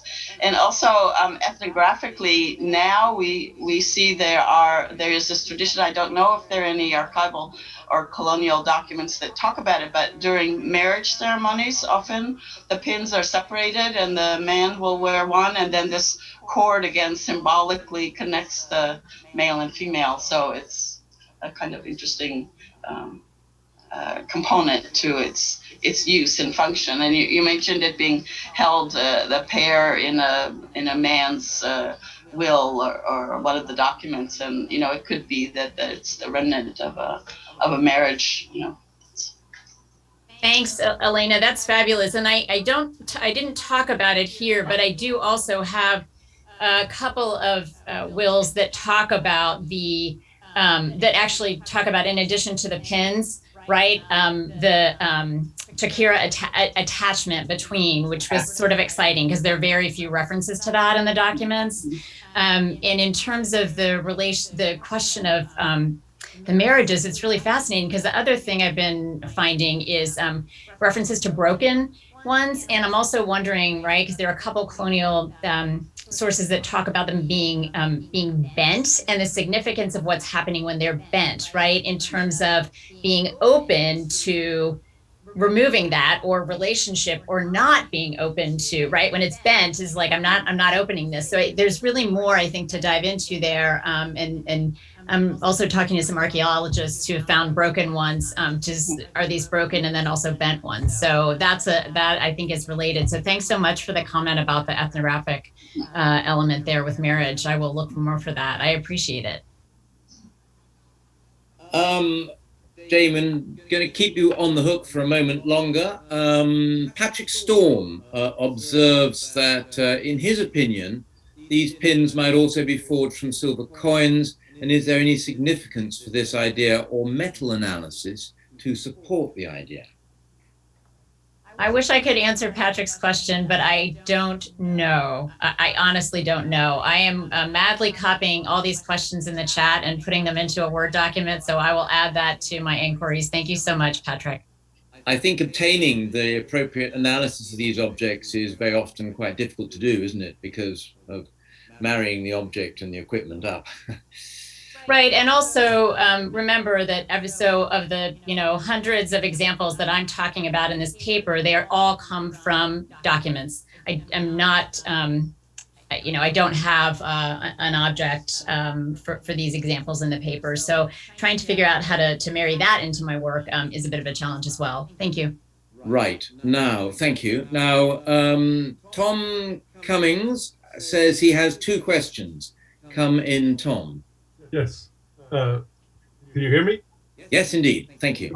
Okay. A question for each of the speakers. For Jane, the question I have is, do you find tupus in any men's wills? And I ask that because you do find aquillas, and that's what those two silver cups refers to, probably, in both men and women's wills, although there are many more women's wills than there are men's, I think, so that they would be specifically gendered within the genre of wills, whereas the other objects are not. But and the other issue to that is, do they ever call them or term them in the time of the Inca, or el tiempo del Inca, because they will say that about the aquillas. That means that they're old.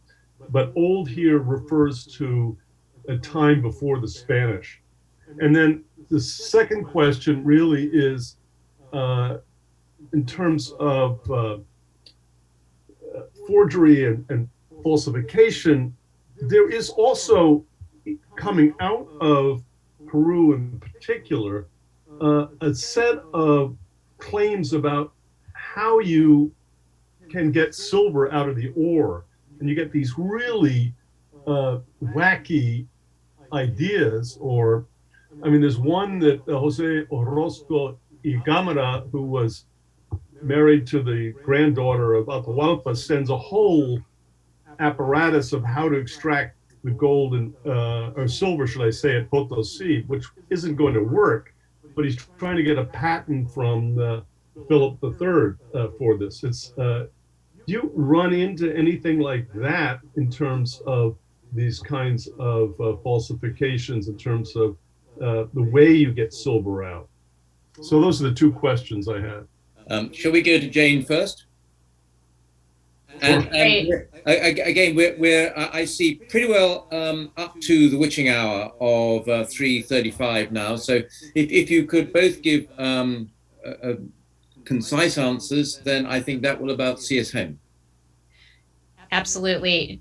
Tom, thanks so much for your question. And I'm sure you can imagine how your book has been particularly inspiring for me working on these objects. Of the men's wills that I have seen, only one lists tupus, so they are overwhelmingly listed in women's wills. And I appreciate your confirmation about that pair of silver cups. The reason I hesitated to call them Aquí, yes. In fact, they're usually referred to as cocos in the documents that I'm looking at. So I oftentimes see not silver cups, but was not used to the words in Spanish, and so I hesitated a bit. So I appreciate that. But I definitely see those present in women's wills. With relative frequency, don't see that with address pins in men's wills. And I have not seen a reference to in the time of the Inca. That would be really helpful, but haven't seen it. And Sergius, thank you, Jane. And Sergius. But I just remember one instance, but very vaguely, where it was the other way around. I mean, the Pasture process was a secret of state in the Spanish Empire, but there was one Spaniard who tried to disclose the secret through the German line of the Habsburgs, but his experiments were somehow sabotaged by some rival. So the Pasture process arrived in the full-fledged Pasture process, which works, as we know, by the mid of the 18th century in the German Empire. So it worked the other way around. Somebody it was a de Cordoba, I don't remember the details at the moment, was actually divulging or betraying the Spanish crown by telling how the process worked. But he couldn't get through with the recipe. So I find that quite amusing. Okay, well, Jane and Sergius, thank you both very, very much for your fascinating papers and also for fielding the questions so brilliantly. I think that brings this session to an end. So, Helen, do I hand over to you? Thank you, Tim, by the way. Thank you so much for sharing. My pleasure. Indeed, thank you very much, Tim, for handling with the concurrency of chats and hands and all kinds of very interesting questions. Thank you. Thank you, Sergius. Thank you, Jane, for stunning papers. So now we have a break and we'll return at 1600 UK time. Thank you.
Recording stopped.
Recording in progress.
Good morning, good afternoon, good evening, wherever you are. Still listening where I am. We have another transatlantic panel in both where people are speaking from and the topics of the presentations this afternoon.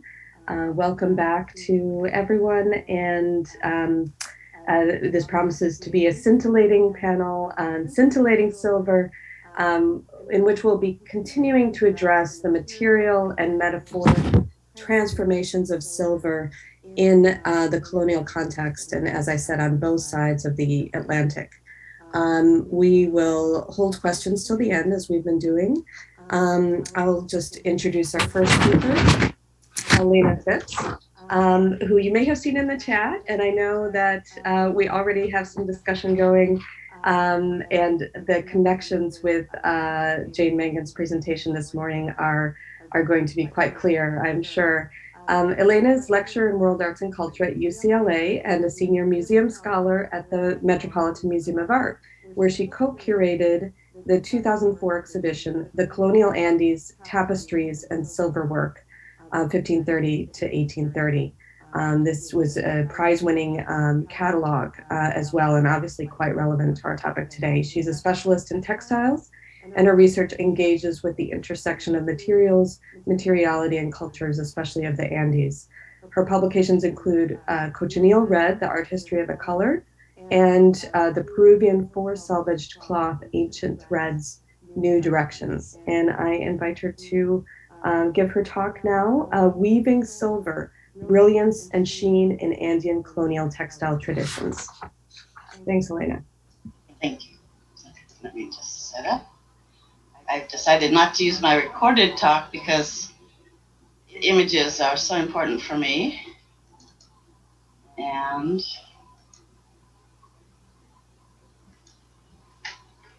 so, thank you very much. I'm really happy to participate in this conference, and I've learned so much already in so many ways. So I hope that my work will be of interest to those of you as well. I'd like to speak today about the role of silver thread as it becomes intertwined into Andean colonial textiles and how it contributed to the concept of shimmer and luster in the larger context of Andean weaving traditions. In the early colonial dictionaries of Quechua, the primary language of the Inca Empire, there are several terms that relate to this idea. One is lipi or lipiac, defined as silk or clothing of luster, and also elsewhere defined as resplendent cloth. We will look at this idea of luster in cloth through the use of precious metals and also other methods that achieve brilliance and sheen while incorporating Andean cultural values. The pre-Columbian metalsmiths understood very well how to create ornaments to engage the body and its garments, to enhance a procession or ceremony, highlighting the wearer through the making of glimmering, shiny items of adornment. They also understood very well how to make garments that could capture and reflect the light through the use of special materials, notably silver, gold, and especially iridescent feathers, such as those found on the chest of hummingbirds seen in the hat on the right. This long tradition, spanning thousands of years, especially called for flat sheet metal ornaments that were applied to the surface of woven textiles.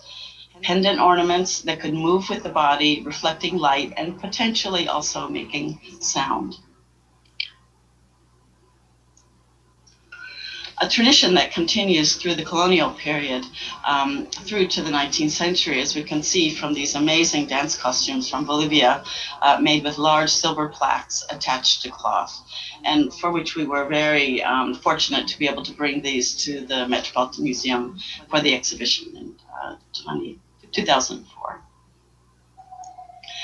But it wasn't until the arrival of the Spanish in the early 16th century that the use of silver in the form of metal threads for weaving became part of the Andean textile tradition, as we see in this glimmering detail of a colonial tapestry woven women's yiquia mantle.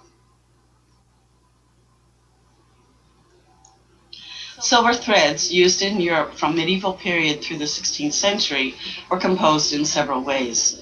Due to the preciousness of the metal, the early examples were composed of fine metal leaf, gold or silver, adhered to the surface of either animal membrane or leather strips.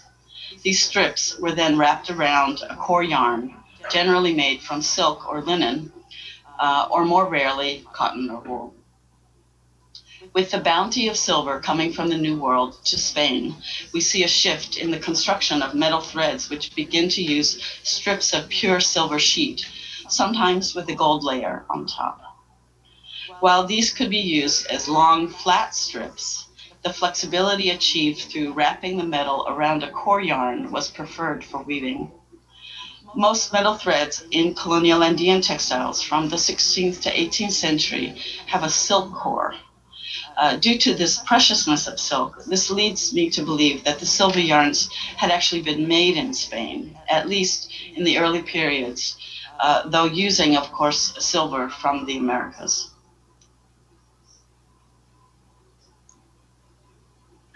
One other type of metal thread was known at this time, the gold or silver threads made in Asia. These were made with a fine gold or silver leaf on a substrate of paper. Antonio de Morga, a Spanish administrator for the Philippines, noted the abundance of gold and silver in the brocaded and embroidered textiles brought from Asia to the New World, and expressed his disdain when referring to this as, quote, false gold and silver because of the paper. In the 16th century, Spanish luxury textiles, the brocaded velvets and heavily embroidered items, were laden with silver and gold threads, again fueled by the availability of American metals coming into the country.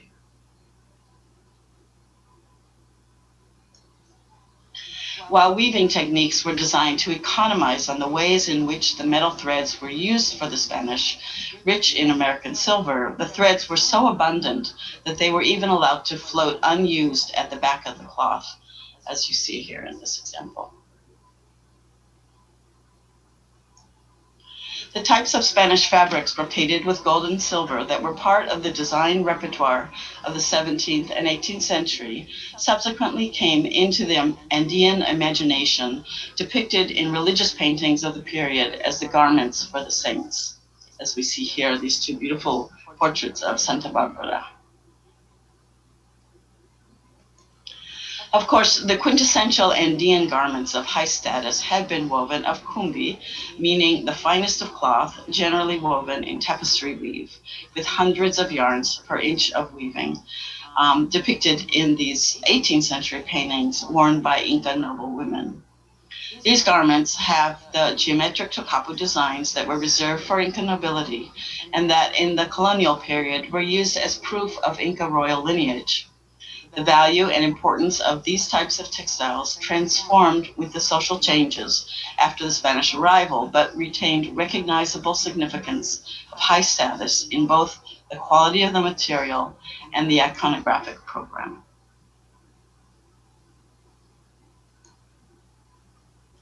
Pairs of silver dress pins, as we heard about interestingly in the previous session, were an essential part of women's wrapped garments. The anaku, worn both in the Inca period and subsequent times, was wrapped around the body and held in place with these silver pins.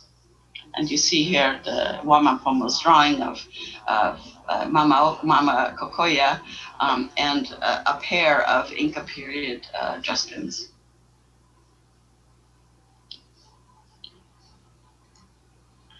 The single mantle pin, the tipki, completed the set. And here you see a colonial version in silver and as also depicted by a donor figure in an 18th century painting.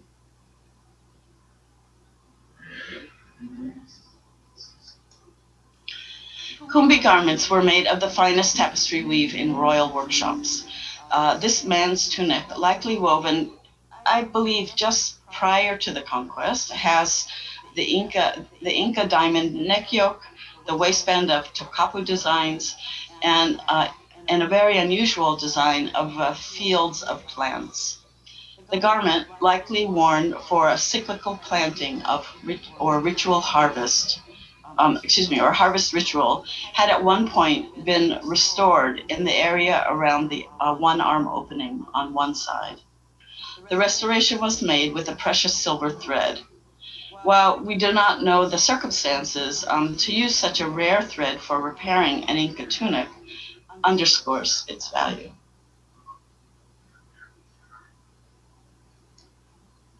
An exceptionally fine early colonial male tunic with silver threads, this time woven into the designs, was likely used as a processional garment.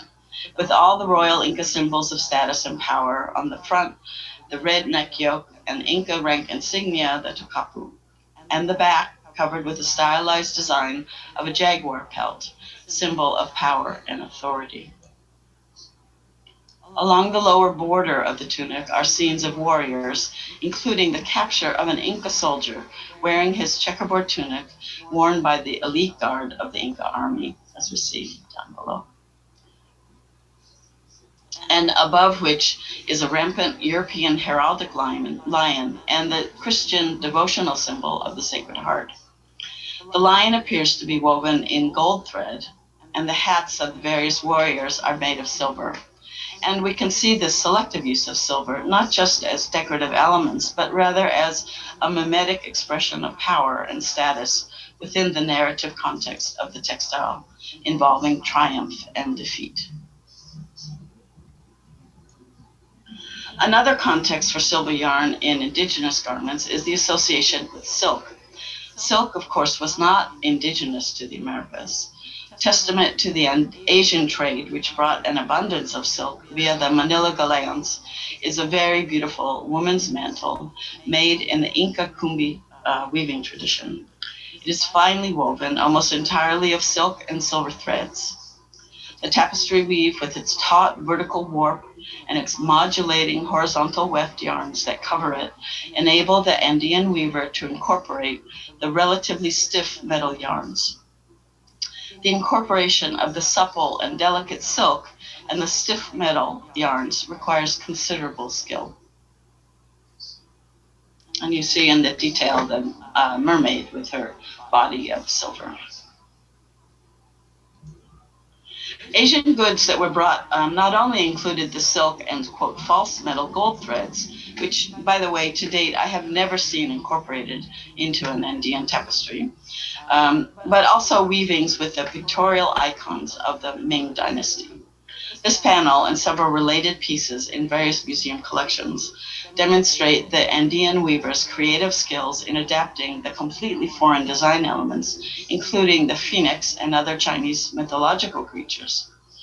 Amongst the flora and fauna is a crowned lion, the only creature that has been woven with some precious silver highlights in his crown and mane.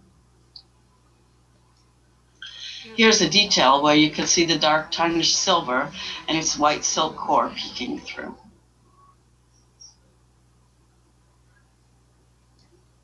Another lion, this time in the small tapestry woven seat cover belonging to the Metropolitan Museum, with its silver tongue and collar.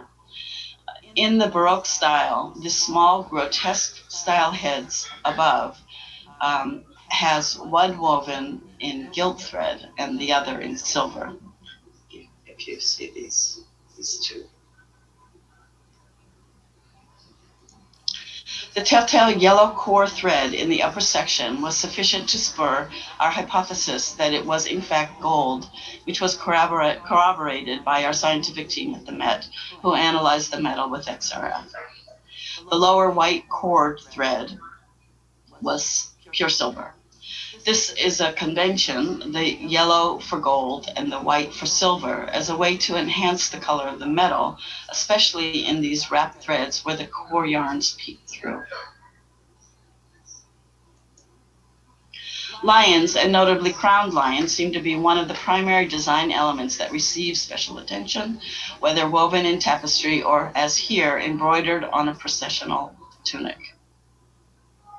And you see a close-up of the bright silver threads, which have been cleaned. These black and sometimes blue embroidered tunics are depicted in the 17th century paintings of the Corpus Christi procession in Cusco. Here, the different parishes of the city carry the statues of the Virgin and saints. There's much to say about the painting and the participants wearing these special garments, and I will return to one special feature in a few minutes. As we saw earlier in the paintings of Santa Barbara wearing elaborately designed garments with silver and gold cloth, here we see the excessive adoption of silver threads for garments of the painted statue of the Virgin, along with jewels and pearls and other precious items, which indicate the extent of the riches of the Catholic Church and the extent of the devotion of the faithful.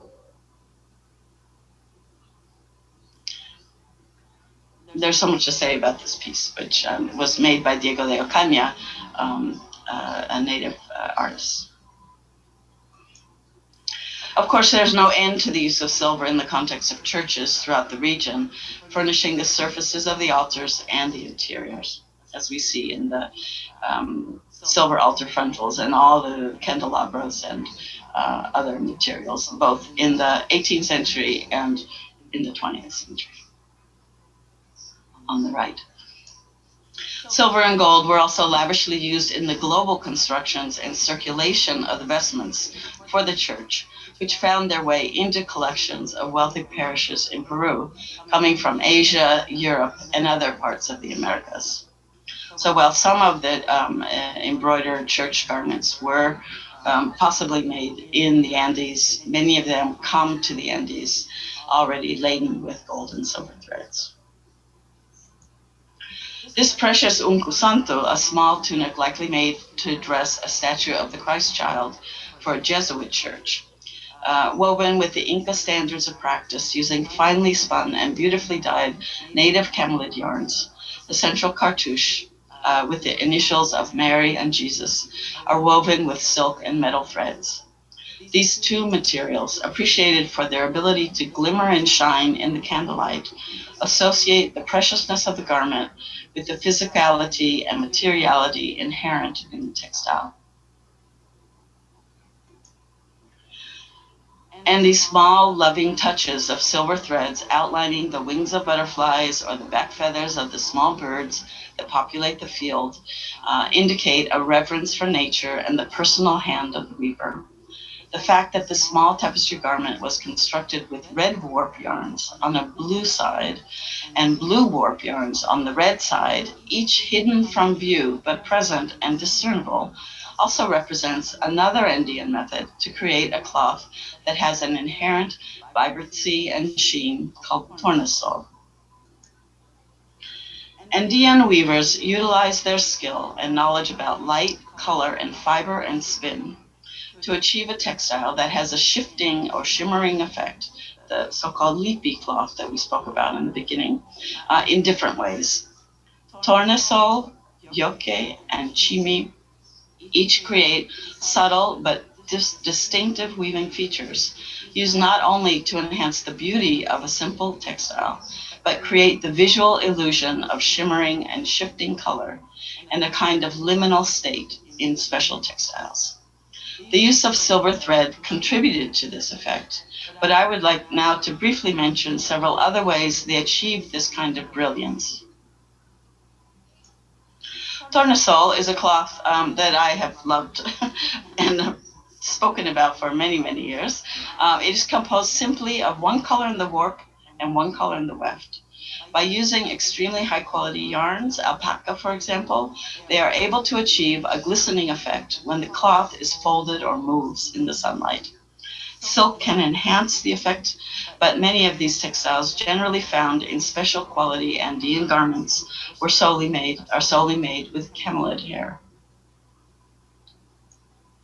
Yoke is a type of textile that does not use contrasting colors, as we saw in the tornasol, but rather yarns spun in opposite directions. The sheen of the fabric comes from light reflecting and refracting at different points, creating an elusive, shimmering effect, visible especially when the garments are folded or in motion. Bertonio refers to this in the 17th century Aymara dictionary as appearing like, quote, a backbone of a fish, which today we might call a herringbone effect. Yoke means left spun yarn, and in the highlands indicates the direction that is opposite of the norm. When used in textiles, the term refers to the group of opposing yarns overall, that is, left and right spun yarns used next to each other. Wabampoma, in his early 17th century manuscript on good government, describes the yoke yarns as something to be used by sorcerers. By making a black and white yarn spun to the left and laying it out in the forest along the pathway, the yoke yarn was a powerful tool to use as a snare and possible death for one's enemy. An ethnologist, Harry Sopik, in his study of magic and the acts of benevolent ritual action in Chucuito, Peru in the 1950s, was told by his informant that, quote, the clothing worn by a magician during a ceremony should be woven of threads twisted to the left. Anne Rowe, in her study of Quero textiles in the Cusco region, noted that the directionality of spinning of yarn is associated with concepts in Andean belief and ritual, and that, quote, yoke is a path through which one accesses practical magic, such as healing or divination. And I would note that the black embroidered tunic that we saw earlier in the 17th century Corpus Christi celebrations is, while covered with European-style designs and rampant lions, is itself completely composed of yoke yarns. Excuse me. Having examined about 10 examples of these black embroidered tunics, most of which have silver embroidery, all have yoke within the body of the garment, so that the capturing of light through the use of yoke and perhaps even glistening silver may have a spiritual significance.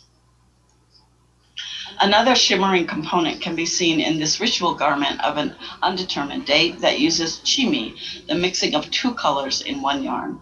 At its center, in many Highland communities, the center of the cloth is considered to be the heart of the textile, an important place. Here, the chimi subtle mix of red and brown yarns creates a purple visual effect. And subtle shimmering effects occur by using yarns composed of two or more colors together. This is something we find in very few pre-Columbian textiles, but becomes more common during the colonial era. And when used throughout a textile, as we see here in this beautiful purple luto lakota, a mourning cloak, the chimi yarn in their subtle variations can give an illusory effect, like the shimmering mirage of water in the desert.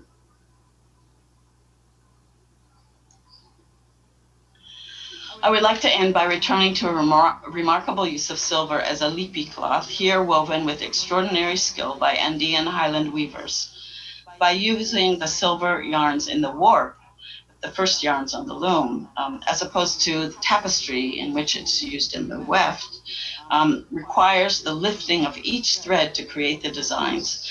And the weaver managed to overcome the physical limitation of inflexibility inherent in the yarns while creating a superfine symbolic and powerful imagery with them that would shimmer in the light. The technique and aesthetic follows Highland weaving methods, yet overall represents an intersection where Andean and colonial traditions and ideas merge, forming a multivalent, resplendent cloth whose silver glistens, highlighting the spirit within the cloth itself. Thank you very much. Thank you, Elena. What a brilliant speaker in so many ways, and what gorgeous images. I could look at that all day. So I think we will be moving from sparkling material culture to sparkling rhetoric, right? Our next presentation is by Marlon de Steiner. So we move to the other side of the Atlantic, both in terms of our presenter and her topic. She's a senior lecturer in Spanish at the University of Vienna, and currently holds a grant from the Austrian Science Funds for her project Casuistry in Early Modern Spanish Literature, which we'll be hearing about today. She's published widely on the intersection of philosophical and imaginary literature and on gender in the early modern Mediterranean. So welcome, Marlon, and I invite you to give your paper now on sparkling casuistry, silver, greed, and penitence in early modern Spain. Thank you very much. I have to start with a confession. I think I'm maybe one of the few scholars here who is not an expert in silver, and that's why I have to give a specially thank you to Helen, because she gave me the idea to delve into this fascinating topic and to present it today. And I try to start my presentation right now. And of course, I can't give you so fascinating pictures we saw. It's just a very conventional presentation.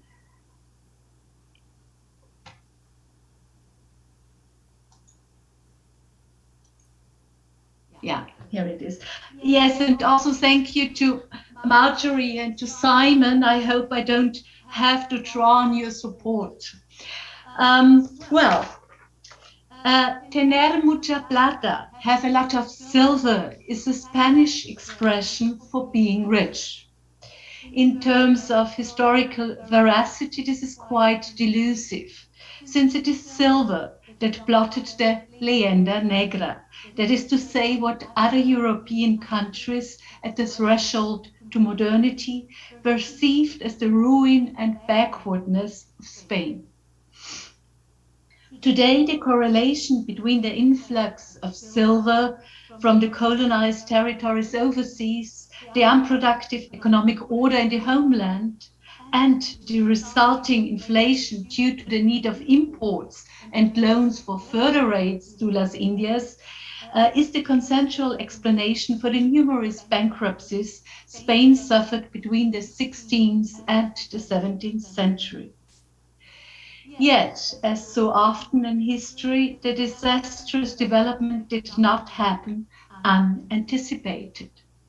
Dominican and Jesuit casuists of the 16th and the 17th century already advised against the harmful effects of the scintillating metal on the individual and in consequence the collective bodies and souls.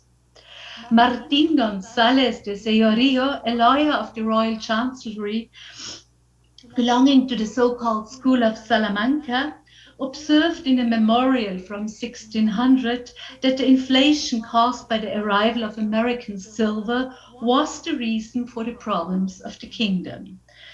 And I will read the original quotes in Spanish because it's difficult to translate from one foreign language to the other. And you find a rough translation on the slide, quite rough, I have to admit. Menospreciar las leyes naturales que nos enseñan a trabajar y quiere poner la riqueza en el oro y la plata y dejar de seguir la verdadera y cierta que proviene y se adquiere por la natural y artificial industria, ha venido nuestra república a decaer tanto de su florido estado. In this talk, I will take such casuistical writings as a stepping stone to a quite peculiar case study. In allusion to the Puente de Plata, the silver bridge, which according to Eduardo Galeano could have been built between the old and the new world with the amount of silver exploited by the Spaniards in 3 centuries, I will bridge the material, the symbolic, and the economic quality of silver. The toehold of my bridge is Sevilla, in 1600 one of the largest cities all over Europe. Holding the monopoly of the Spanish overseas trade, its splendor is ostensibly showcased in the buildings of influential institutions such as the Casa de Contratación, the trade company it was, of numerous churches like the famous cathedral with its Giralda Tower, but also of private palaces for local aristocrats who benefited from the colonizing adventure. And of course, there were the nouveaux riches, successful fortune hunters from remote areas in Spain and other European countries, and merchants who acted as intermediaries, financiers, and skillful entrepreneurs, above all Genoese. My case brings together 3 almost contemporary personalities of civilian ancestry, whom the flow of American silver affected in quite different ways. The first is the Dominican casuist Tomás de Mercado, today considered as one of the originators of Iberian monetarism, a proto-capitalist economic theory. The second one is Antonio de la Calancha, an Augustinian friar who wrote an extensive chronicle of the colonization of Peru, which is now Bolivia. The last one is the real protagonist of my case, Mateo Vázquez de Leca, a churchman and heir of an impressive wealth originating from the New World. But let me begin with the one who already in his name bears the dynamization elicited by Spain's conquest of the New World.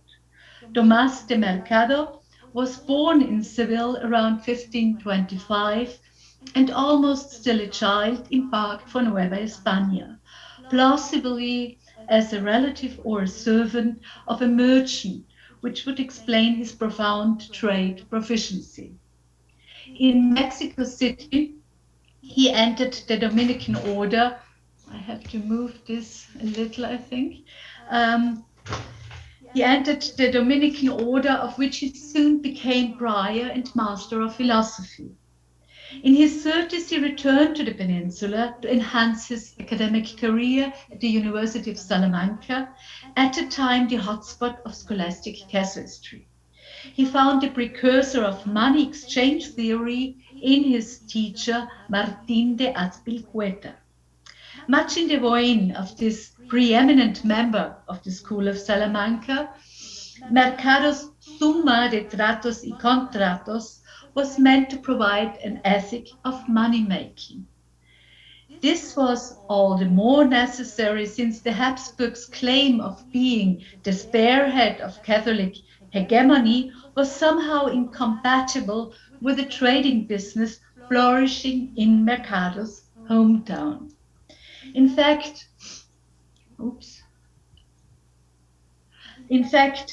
at the beginning of his concept of a precio justo, a just price, he warns the civilian populace that if it, quote, se deja llevar del agua de la codicia, no puede dejar de ir a dar a la mar de la muerte, lo cual deben advertir principalmente los de esta ciudad, Sevilla, que por todas vías y modos son mercaderes. What follows is a plea for royal price control, negotiating between the necessities of the population and the risks of the merchants. Failing this, human avarice would find numerous covers to cheat. Mercado gives examples for the trade with silver, such as paying a void price for an unrefined ore, regardless of the purity of the silver crystal, which in the Americas commonly was very high. Therefore, he also votes for the further processing of the ore and for royal mints in situ. And just like the monarch holds the power over the material prosperity of the collective, the confessor holds the responsibility over the salvation of the individual. Quote, Cierto, el mercader sin lección no puede dejar de vivir muy dormido en la conciencia y traer el alma manchada y sucia, debe tener un confesor señalado hombre de ciencia y conciencia. Thus, the confessor has to be experienced in worldly matters, of course, such as Mercado is at his own, and astute enough to tease out the inevitable vices of the merchant penitent, which of course can be compensated by charity donations, as we shall see later. In his pragmatic and paternalistic ethics, Mercado remains quite critical of the exploitation of the local population and of slave trade, but refrains from interfering with the so-called Junta de Valladolid. A debate about the legitimization of the conquest of America and its Christianization, in other words, the right to forcefully convert and exploit the indigenous population. This is all the more notable because his co-friar and Bishop of Chiapas, Bartolomé de las Casas, who argued for the rights and sovereignty of the Amerindians, was the initiator of this moral debate. His opponent, Juan Ginés de Sepulveda sides with the encomenderos, Spanish governors in the colonies whom the crowd rewarded for their conquest with the right to exploit the labor of the local people. The dispute was not solved for once, but as an outcome, the so-called leyes de Indias were reformed or reformulated. The resulting rhetorical artifices of exoneration and self-legitimation can be traced in the arguments of my second informant of civilian descent, Antonio de la Calancha. His colorful and extensive narration of the daily life in Potosi makes his attraction toward the gleaming metal palpable. And quite naturally for someone born in the Ciudad de Plata, the city of silver, nowadays called Sucre, he claims that such an attraction is divinely ordained. Quote, "No es nuevo en Cristo criar plata fuera del orden natural y hacer que la reporta uno, aunque se haya de dar a tiranos y codiciosos, en señal y profecía de que él y sus sucesores habían de ser cabezas de su iglesia, y causa de que a Dios se convirtiesen muchos, llenando sus ánimas de tesoros celestiales." So what does he say here? It's Christ himself who uses silver as a lure to bring greedy Christians to the New World and thus Christianity to the Amerindians. Such a seemingly psychoanalytically informed logic brings forth that the conqueror's greed has to be sublimated into the pomp and splendor of chapels, churches, and cloisters in the colonies and in the mainland as a symbol of the omnipresence of the real faith. As such, it reflects what Calancha calls plata espiritual, spiritual silver, in which indigenous heretics have to be washed to become real Christians. Their human sacrifice and their gruesome idolatries have to be replaced by pure, shiny, and sublime silver altars and statues, such as the omnipresent Niña Blanca, the Immaculate Virgin, is one of the most effective Catholic propaganda tools in the Americas. To give just one example, I would like to refer to the Nicaraguan city El Viejo, where every year El Lavada de la Plata takes place. The statue of the nation's patrona is washed on December the 6th to shine in all her brightness 2 days later on her great day, the Feast of the Immaculate Conception. As a footnote, I have to add that none less than the favorite brother of Teresa de Avila, Teresa de Jesus, himself an encomendero, brought the miraculous statue there. The already mentioned new colonial laws could not abolish the encomienda system, but they did lead to increasing labor costs. Therefore, it was all the more welcome when another, in fact, my fourth civilian, introduced an easier exploitation by amalgamation. We already heard about him by Alison and Sergis today too. Bartolomé de Medina, not to be mistaken for the homonymous theologist and casuist, Bartolomé de Medina the Minor refined a process he learned from a German and called it beneficio de patio. And guess how he called his establishment in Pachuca near Mexico City? Hacienda de la Purísima Concepción, which symbolically is all the more significant as it is located in the Cerro de la Magdalena, that is at the foot of the mountain named after a female Catholic arch-sinner. Marianism is a good cue to turn back to Seville and to our protagonist. Mateo Vázquez de Leca combines all the features of the Leyenda Negra in his person, and he even is shrouded with a peculiar legend at his own.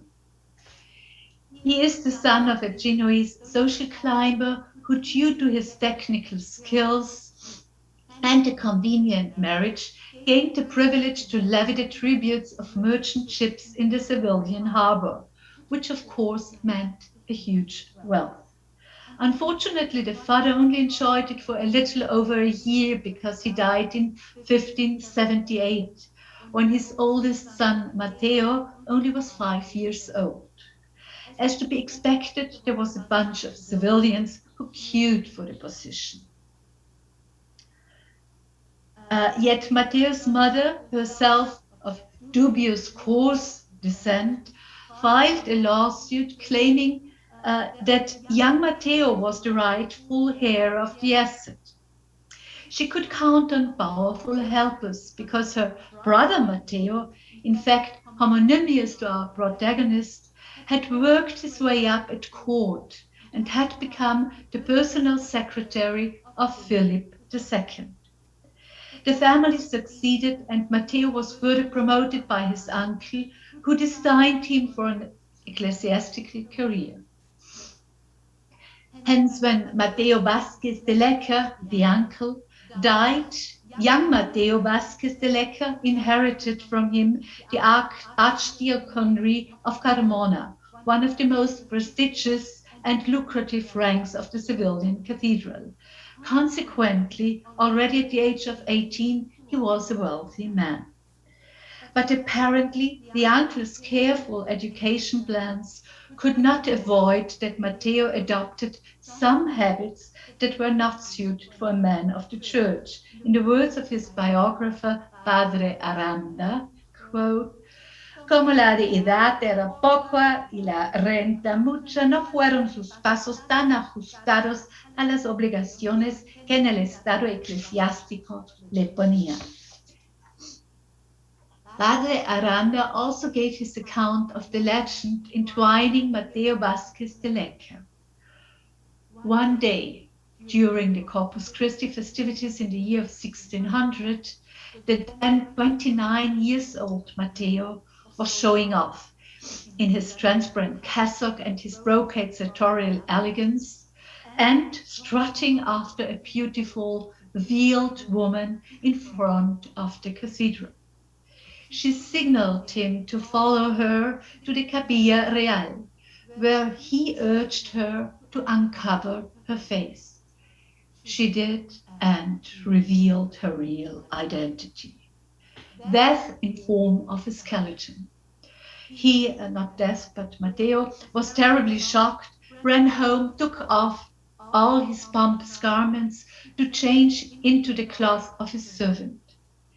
Then he visited his confessor, Hernando de Mata, who counseled him to abandon his worldly attitudes and vain pleasures and to donate his wealth to eternal purposes. So far, one version, there are several, of this civilian legend. But really, Matteo Vasquez de Lecker took all the luxuries from his home to have them auctioned on the steps of the Casa de Contratación. From now on, he led an exemplary life, endowing and donating to the Cathedral of Sevilla. To give just one example, he had a silver dinner service melted to provide the cathedral with 100 candlesticks. Yet his exquisite taste and love for pompous ostentation aimed for sublime work of art. Apart from a famous Cristo de la Clemencia sculptured by the god of wood, Juan Martínez Montañez, which Matteo Vasquez de Lecker commissioned as a memento of his mystical encounter, his posthumous fame owes to another devotional value, which would demand all his energy for the rest of his life, the Virgen de los Reyes. The patrona of Seville, is housed just in the royal chapel where our protagonist experienced his conversion, and she's overcharged with symbolic value. because allegedly she led King Fernando III on his Reconquista of Seville from the Moors. As a consequence, the great mosque was transformed into the cathedral with a royal chapel where the Virgin was mounted over the tomb of the king by his son and successor, the famous Alfonso el Sabio, Alphonse the Wise. The statue is a life-size wooden mannequin, which is made to be dressed with real clothes, a so-called imagen de vestir. As Amanda Wonder documented, the post-Tridentine reprobation of this practice only led to more opulent dresses for the Virgen de los Reyes, one of it donated by Vázquez de Leca, worth 4,000 ducados. And I didn't check it, but it must have been a sum which is equivalent to about 560,000 pounds today. This was meant to be her glad rags for the procession of her annual Feast of Assumptions and other occasions when the city needed her help. Such festivities were carefully orchestrated by our protagonist, since he was appointed as master of ceremonies. But he aimed higher. In 1615, he and a fellow civilian priest, Bernardo de Toro, headed the Immaculist movement. They even took it to the royal court and obtained Philip III's approval for a diplomatic mission to the Vatican, where they stayed for almost a year. The time was well spent because Pope Paul issued a decree banning any statement against the Immaculate Conception, which was a flop for the Dominicans who had started this Marian dispute. On their return home, the two Immaculistas, Vázquez de Leca and Bernardo de Toro, had a triumphal reception with one of the most spectacular festivals in Seville, sponsored by the Guild of Silversmiths. So, how does silver frame these locations, personalities, texts, legends? Silver is the emblematic fabric of Sevilla's heyday. Silver is omnipresent in Spanish churches and palaces, and silver is the symbol for the purity of the spotless Mary, who mostly is depicted, as you see in this image, who mostly is depicted as standing on a half moon, the planetary element of silver, as Spike Bucklow has showed us yesterday. With all the caution against an anachronistic use of psychoanalytical concepts, I tend to read Mateo Vázquez de Leca's life story as an exemplary narrative of the Spanish collective unconscious. For almost 30 years, he performs the well enough known figure of the idle caballero, who lives from the revenues of the feuds and tributes he owes. And after a sign from above, he does not become a productive citizen, but rather employs his extravagance for the church and becomes obsessed with the Immaculate Virgin. The same is true for the nation as a whole. In Andalusia, a widely used greeting was Ave Maria Purissima, with the interlocutor answering Sin pecado concebida, conceived without sin. We have to consider that Spain fashioned itself as the stronghold of the Counter-Reformation by twofold colonialism. At the peninsula, it took over former Moorish territories and exiled, or rather forcefully converted, the Sephardim and Moorish population. In the Americas, it claimed to be missioned by God to Christianize the indigenous. In both cases, subjection, compulsory acquisition, and an enormous enrichment created a mentality of the chosen people. Although the system of the encomienda was reformed, slave-like labor was in use across the whole period of Spanish colonialism. But this was not limited to the Americas. The feudal regime in Andalusia even became circumscribed by a notion coined in Latin America, caciquismo, from the Taíno word of chief, cacique. But who commands the chief? This is where the casuists come in. Early modern Spain is not only flooded by silver, but also by penitential literature and ethical guidelines. And of course, most of these Dominican and Jesuit writers were also royal advisors and even statesmen. Thus, the subjectivation process in Spain was guided through confessional examination or confessional self-examination, by the way, a procedure quite similar to a psychoanalytical cure.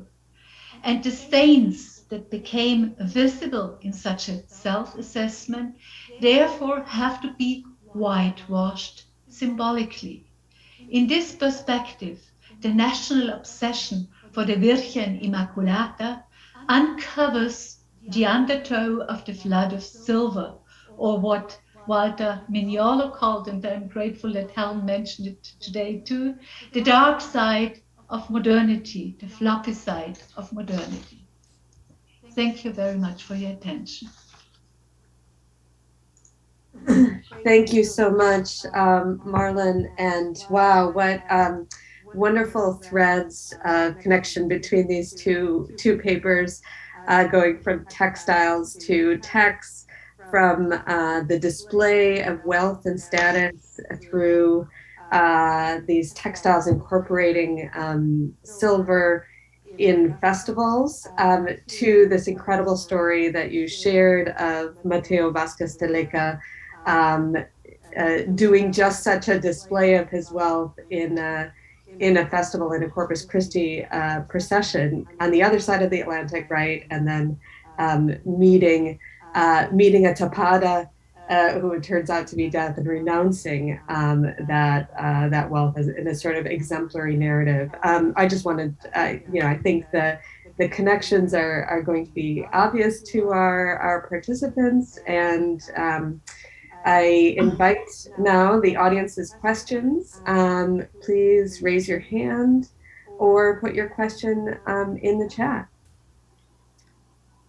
But thank you for these two wonderful talks. I see a question already from Margaret Faulkner, so feel free to put yourself on video, take yourself off mute. Go ahead. Hello there, everyone. First, thank you to everyone for a brilliant talks, a brilliant conference, and particularly to our two speakers for two absolutely fascinating talks. So the question I have is actually for both of you, and it's rooted in the fact that I have once had the privilege here in Norwich, in the UK where I live, of going to the Roman Catholic Cathedral and being shown and being allowed to wear, unbelievably, an 18th century Spanish chasuble embroidered with silver thread. And the archivist of the cathedral told me a very interesting thing, and I can vouch it from wearing it. It is enormously heavy. The priests absolutely refuse to use it because it makes saying Mass an incredibly onerous task, particularly if you have to elevate the hosts and this thing is hanging off your arms. Really, really hard. So my question for both of you is, how do we understand all those beautiful textiles that Elena Phipps was showing us in terms of how they condition the body, how they structure and shape behavior, like, having to move incredibly slowly and in a stately way. Yes, I still see Chris saying the burden of silver, absolutely. So something about how those textiles work with bodies, please, Elena. And for Marlon, please, what sense do we get of this wearing of priestly vestments from the clerics? Do they have a sense of what does it mean to wear silver on their bodies as they perform their holy offices, and whether they also felt weighed down, or whether history doesn't report this? So I hope that makes sense as a question. Thank you. Elena, do you want to start? Sure, I'll start. Well, I think that it's a very interesting relationship between the cloth and the body and how it's worn, and also I would say where it's worn, and the issue of light is a very important component to engaging the textile in its process, in its full process, because in a dark room with a candlelight, you'll see the glimmering of the silver.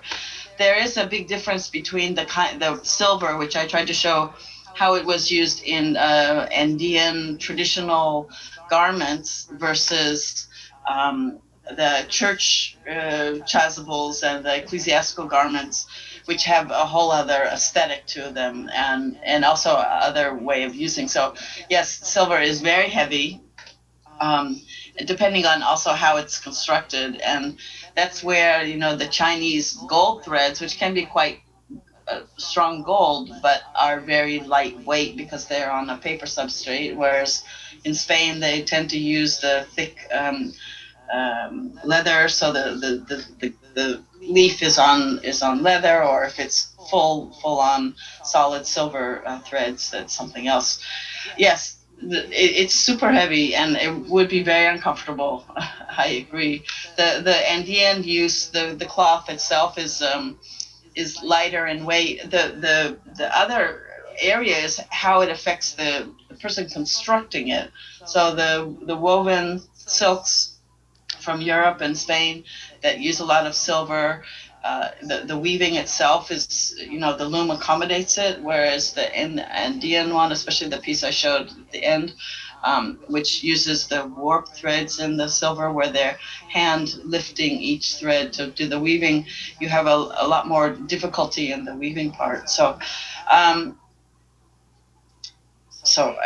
it's an interesting subject about the garments, and one of my points was that they're really made to shimmer by light and movement, and that's when you see the effect of this shininess the most. So with the priests, who are standing solid in one place generally for much of the mass, you see the silver because it's so prolific.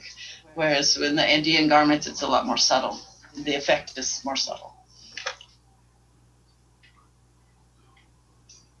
Thank you, Marlon.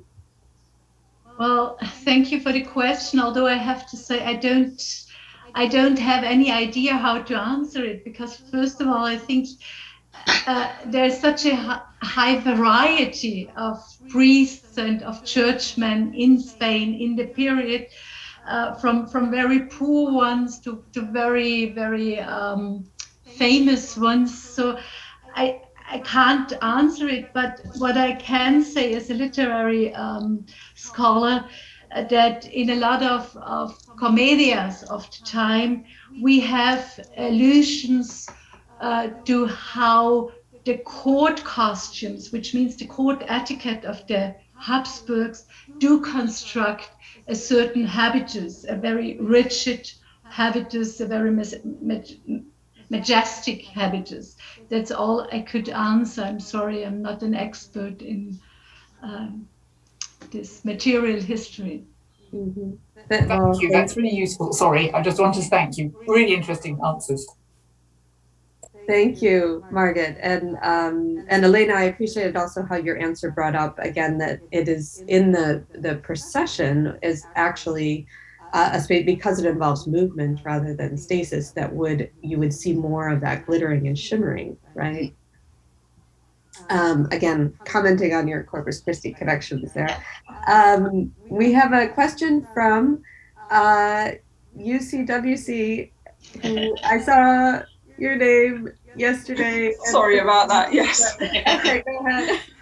Still in code, Alison Wright. Thank you so much for those stupendous papers. And Eleanor, my question just picks up on what you mentioned at the end, if I may, that you said that silver is being used in quite specific places, and that really struck me when you were talking about particularly sort of pre-colonial garments, that silver is being used. Well, could you tell me a little bit more about how it's being used? It struck me that in a sense it was being used in a quite mimetic way for crowns, or for the luster of butterflies' wings, or mermaid silvery bodies, you know, that it's quite descriptive. And I wondered if you think there's a change really in its signifying value between the pre-colonial and the colonial period. Well, in the pre-colonial period, we see a completely different use, and it really is very much about showing the metal, you know, the plaques of metal, and it also, I do think there is a relation to sound, especially with these things which tinkle, you know, as they're even like bells, gold bells, which are attached to the bottom of garments. So it's about procession and performance with these garments covered with metal. Those early colonial tapestries. I'm sorry, yeah, of course, yeah, the because they were already thread, weren't they? Yeah. Where they're using you know, for the crowns, and it is very specific, you know, where they're placing the metal, and obviously, I mean, the preciousness of the thread itself, you know, it must be have been very difficult to come by, and so.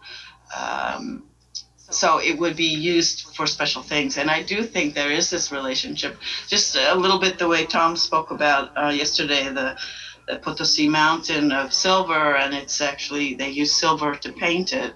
And here the crowns of the crowned rampant lions, you don't see crowns on Andean pumas, you see crowns on European lion, you know, European heraldic lions. And so there is a kind of preference given to, in some of these tapestries, or I showed mostly the garments, but there are some also tapestries that use it too. Yeah. All right. Thank you very much. Can I quickly just say to our other speaker, Marlon, which I was just so excited by her thinking about, in light of what was talked about yesterday about dirt and cleanliness in relation to silver, because I thought that was, you know, this theological reading of it seemed to bring to light some things we were trying to get at yesterday about, you know, the merchant's dirty silver becomes this pure silver which washes away the sin that's, you know, and that you whitewash with the Virgin Mary. I thought it was an astonishingly vivid way of thinking about it. And also just lovely to see moonbeams in your picture of the Immaculate Conception by Pacheco, which is great when we were wondering about their representation in an earlier period. Thank you so much. Thank you. I mean, my pictures were quite poor, but thank you. Thank you so much, Alison. We have Helen. I can invite you to pose a question or questions. I would like to thank both of those speakers for two such super papers, Marlon and Elena.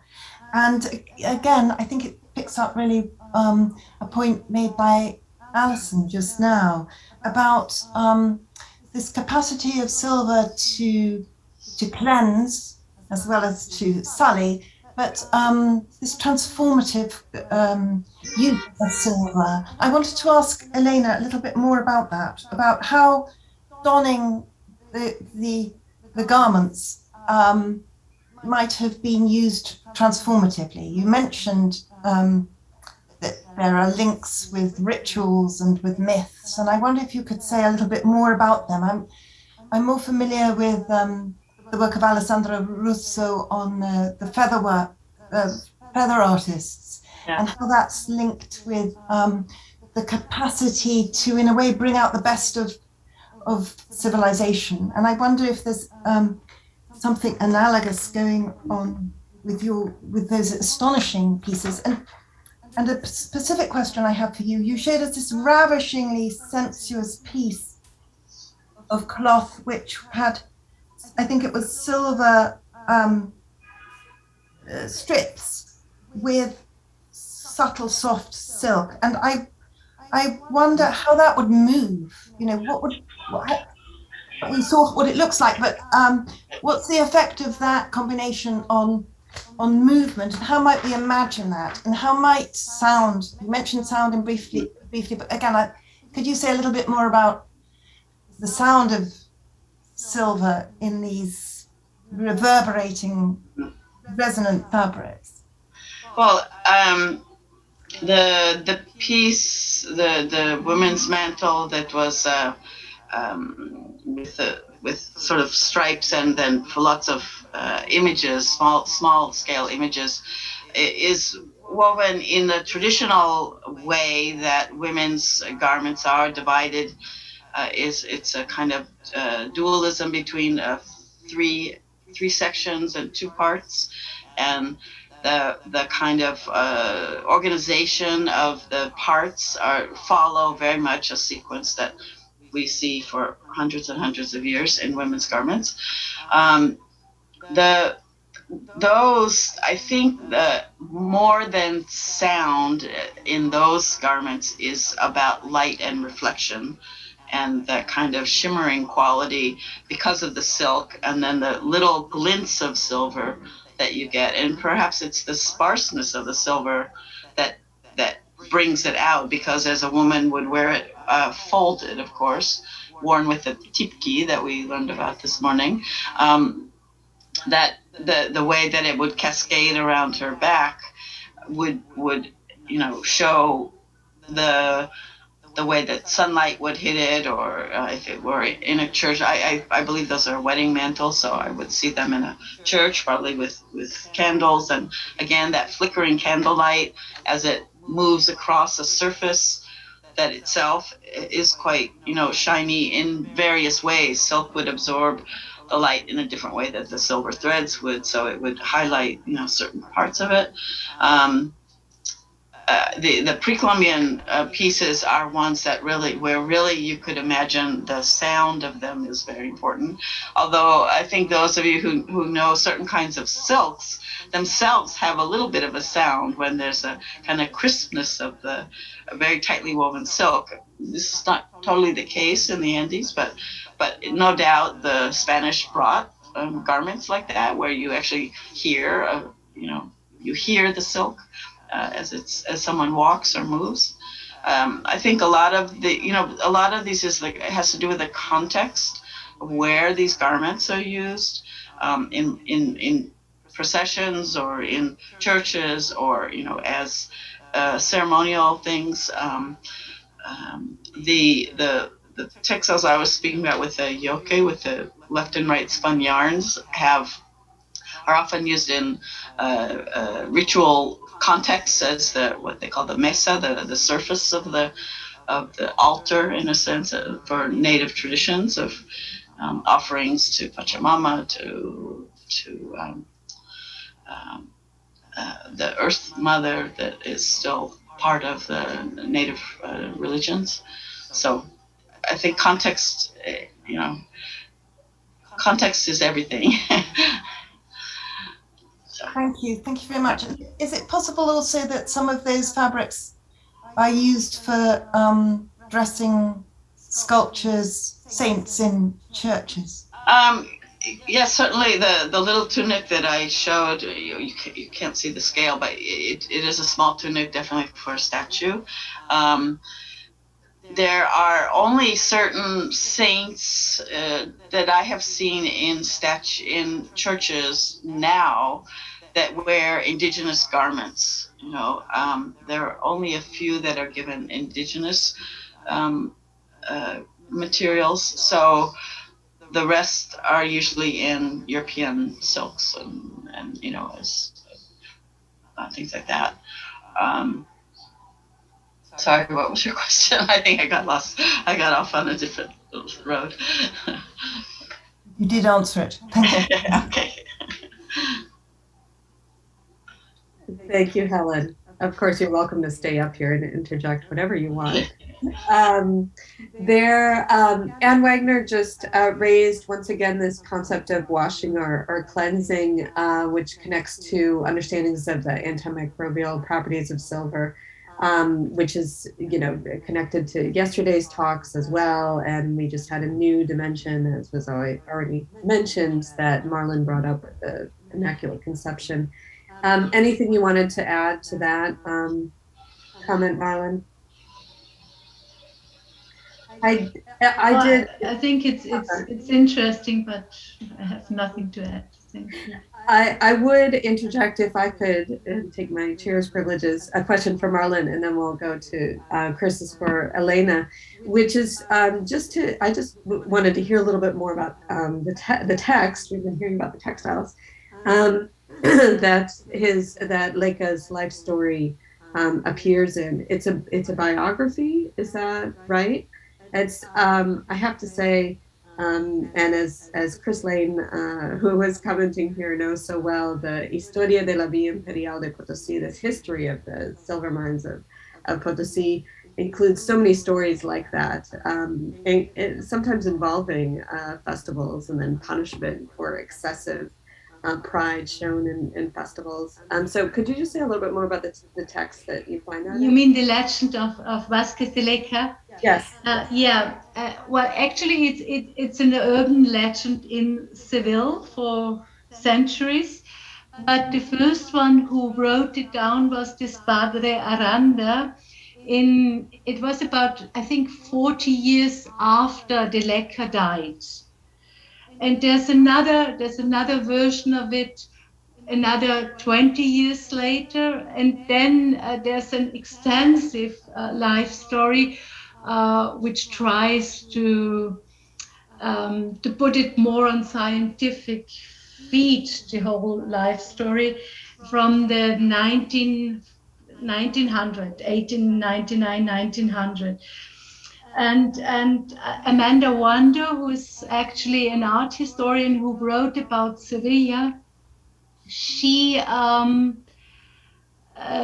used it as well. So the only secondary literature I found was actually her book.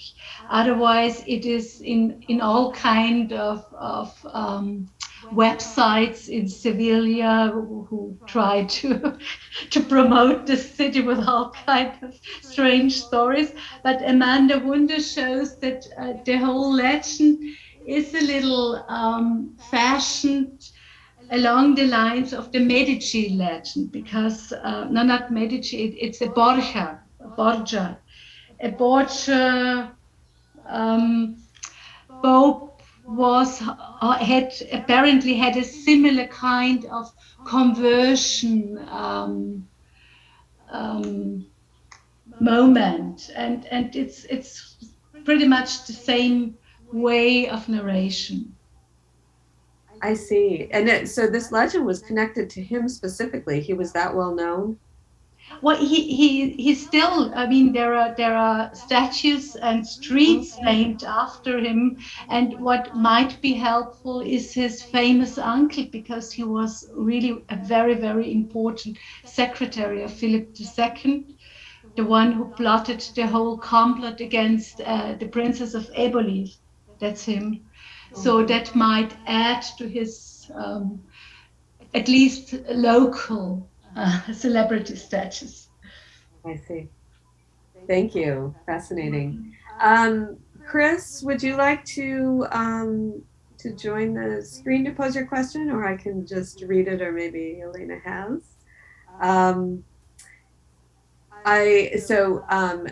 He brought up Sergius's paper on fakery and asks Elena whether you find tinsel threads in colonial textiles or the false stuff that the rest of us can afford. Colonial merchant inventories sometimes mention these imported false threads from Florence and Seville, for example. Interesting.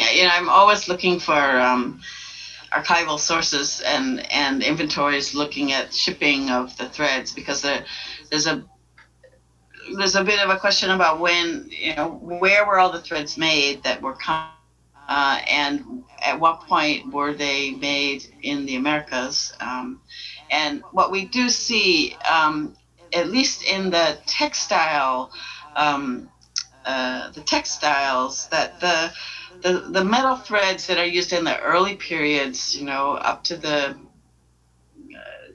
16th, 17th centuries, are of a higher quality metal, higher quality threads where the wrapping is very close. It's using a lot of the the metal close. If you want to use less metal, you spread out the wrapping so that you see more of the core yarn, and so there, these high quality threads that are used. And later on, and certainly by the 19th century and into the 18th century, we start to see metal threads made of copper, made of more base metals that are used in different way. Tinsel, I'm not sure what that that implies a really, really, really fine, fluffy material, which we don't really see, although where we see it are in the church, the things for the church, and the ribbons and things which go around the altar, or which are around the necks of the chasubles and things like that.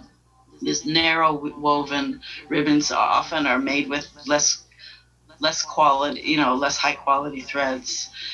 It's very interesting. It's an interesting subject to really the manufacture and the shipping of these threads, which we need more information about. Thank you. Interesting question. And I see that Timothy Schroeder has his hand. I invite him to speak. Thanks very much. Yeah, can we stick with these threads for a moment?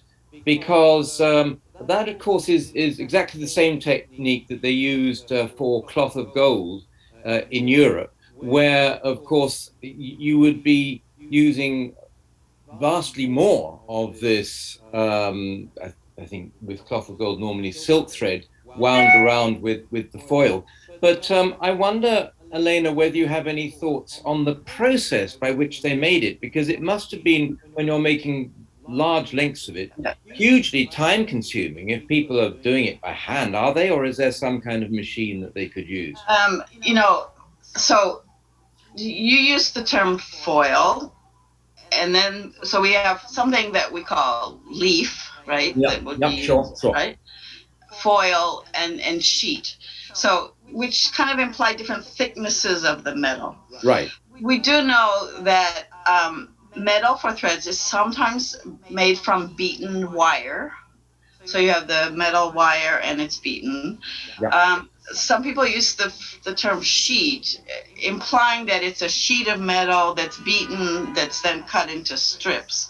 And what we find in Europe, sometimes the flat strip is used for weaving, but then you can't have a long continuous thread. It stops at the edges of the widths of the fabric on the loom, and it might be multiple, just strips, one after the other, laid into the weaving. Then there's this whole period of making these super fancy coiled and coil on coil on coil threads, which have, very three-dimensional components to them, which might be just wire that's wound around. The actual process, and then the other, like much of the cloth of gold, for example, the Italian pieces from the, some of that comes from China, of course, from Asia, but some of it is, again, it's a gold leaf on a membrane of goat intestine or animal intestine. Oh. And that's where a lot of the fine metal threads are composed, especially in Italy. So then it's a process of a substrate with an adhesive and the gold or silver leaf that's applied to it.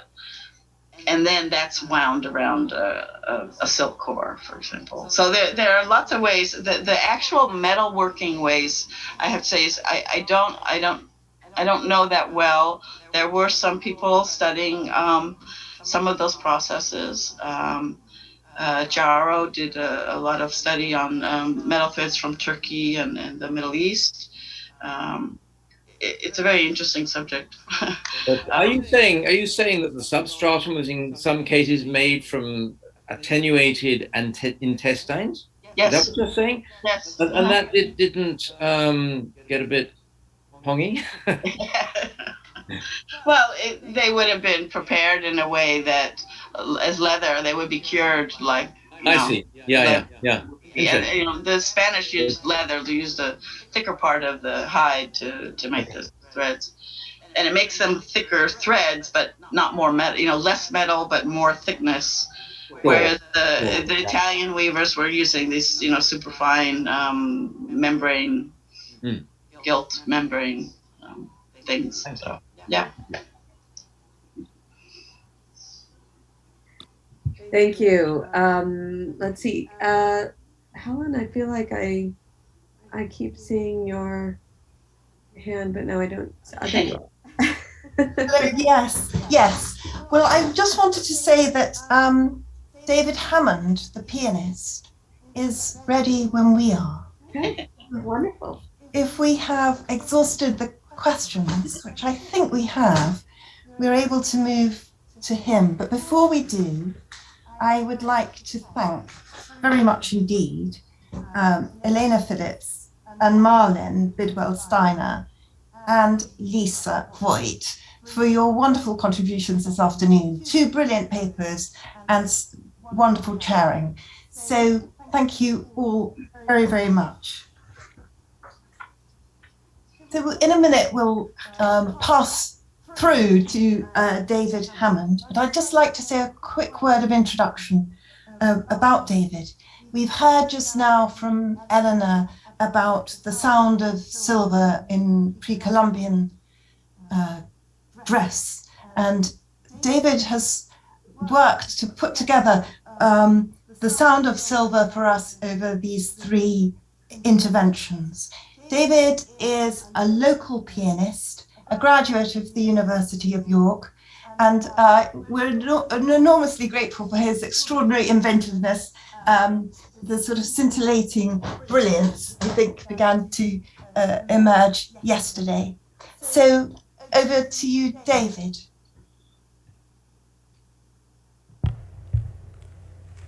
Thank you very much, Helen. I hope I can live up to that introduction there. I'm blushing slightly here. Very kind, thank you. So, good afternoon, everyone, from a different part of York, the Unitarian Chapel in the centre of town.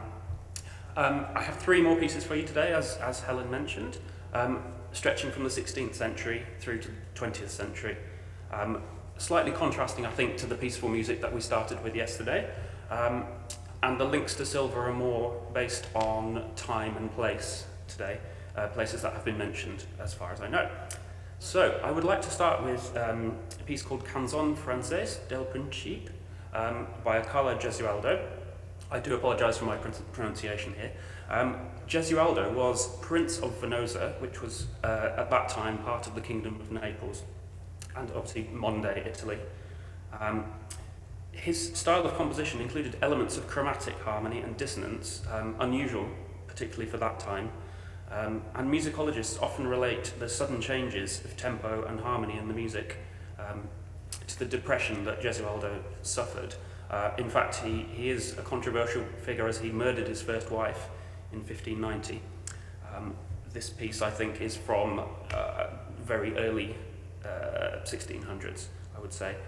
It's not entirely sure. The piece would more authentically be performed on harpsichord or perhaps an ensemble of instruments, but we have a grand piano today, so that's what we're going to do.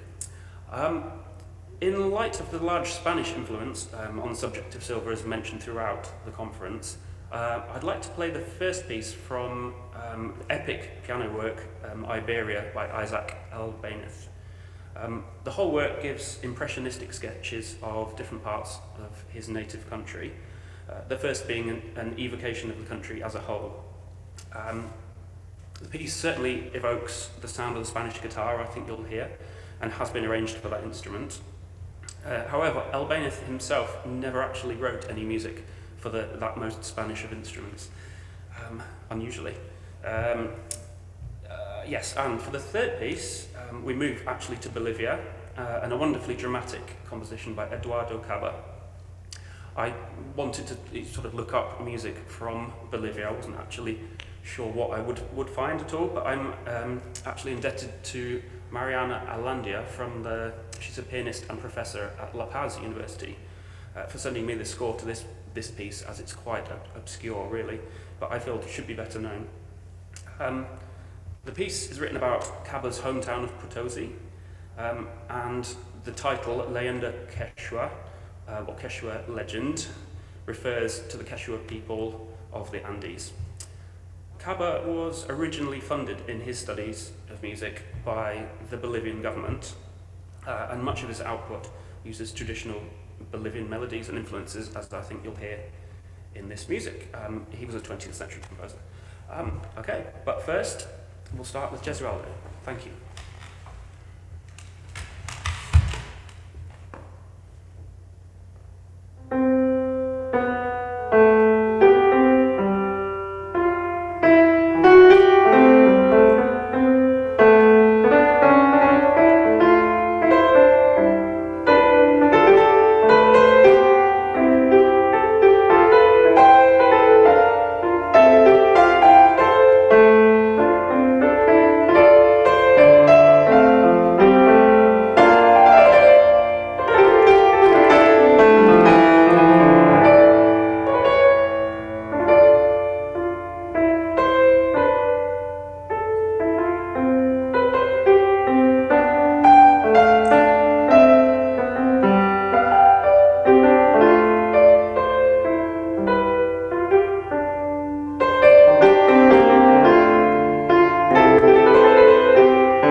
Amazing, wonderful, wonderful, David.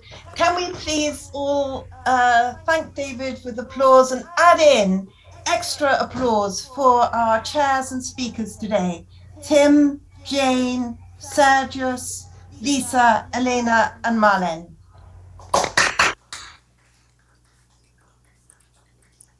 Thank you.